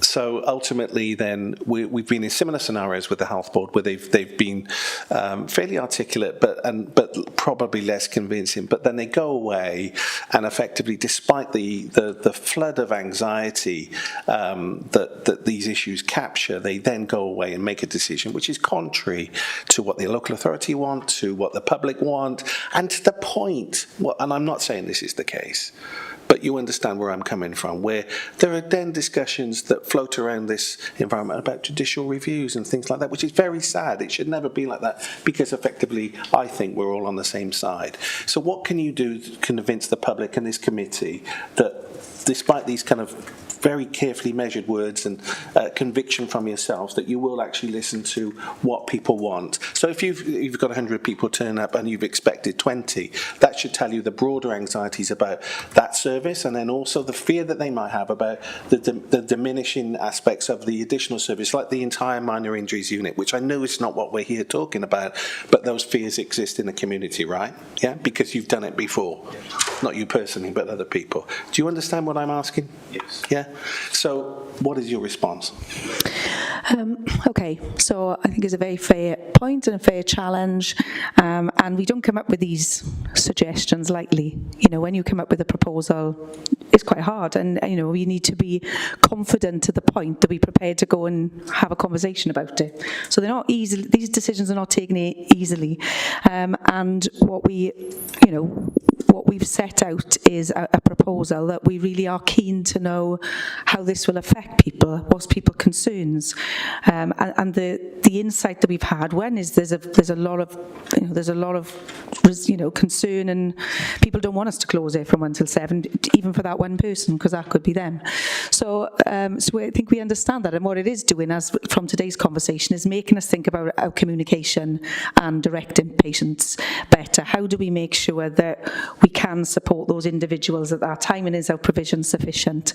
And does make us further challenge and question the thoughts we've already had. So, it's not a done deal, because the insight gives us something could come up through that process that we'd not thought of. But what I think it does is make us think about how we manage it and make sure the alternatives are robust. The bit that we don't talk about when we do this in isolation, and I'll be quite so. We are faced with choices right now, because we can't afford to do everything we can do. So, we could not do this, and that means 400 people are not going to get their cataract maybe, or 80 people can't get their knee replacement, or we might not be able to invest in some, do some of the endoscopy work we're trying to do, which is our own cancer treatment. So we are constantly trying to juggle decisions with an impact. I just think it's important to identify that. So I'm going to use my privilege here to kind of ask you again. So is it really as stark as that? So effectively what we're faced with is, do we keep this service? This is the thing that the public are interested in, is when you go home at night and you're drinking your martini or having a cup of cocoa or whatever you do, watching Netflix, I'm assuming that's what you do, because that's what I do, is that, those are kind of decisions that you think about, and are they really as stark as you say they are? Yeah? Right now, we are trying to make decisions that have got the least impact and the least risk on patients who require healthcare, because we are going to get to the point where we will then be taking decisions that have a greater impact on the population. And it's quite hard to do that in isolation of a 12-week engagement. But what else shall we do instead then? Because we've got, and that's just the money aspect. We'd have to change the way we run the workforce, because we can't keep people working regular shifts in an area that sees one patient at night because of all the issues Paul said. So there's a couple of arguments as to why, we welcome other people if they've got other suggestions to do other things. Thank you. Look, I appreciate the honesty. My job is to play devil's advocate to some degree, so I appreciate the honesty in those responses. I think that's about it, really, don't you? I think we've probably exhausted this enough. I think that all the questions have run out. So really, I'd like to say thank you all for coming along, and you're very welcome to come along again. I sincerely mean that. So Tracy, thank you. Chris, thank you. Paul and Lloyd, and especially Nicola, for coming along today. Some people don't come along at all. They just try to avoid us, but I'd like to think that's because we've developed quite a good reputation for cross-examination and scrutiny, really. That's my hope anyway. Thank you very much anyway, guys. All right? All right, brilliant. So on my agenda,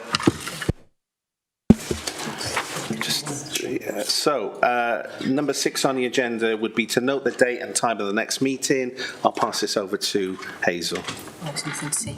There's nothing to say? Right, so it is obviously the 23rd of October. So I'll see you then, or not, as the case may be. Thank you all for coming along. Cheers. Bye-bye. Thank you. Thank you, Chair.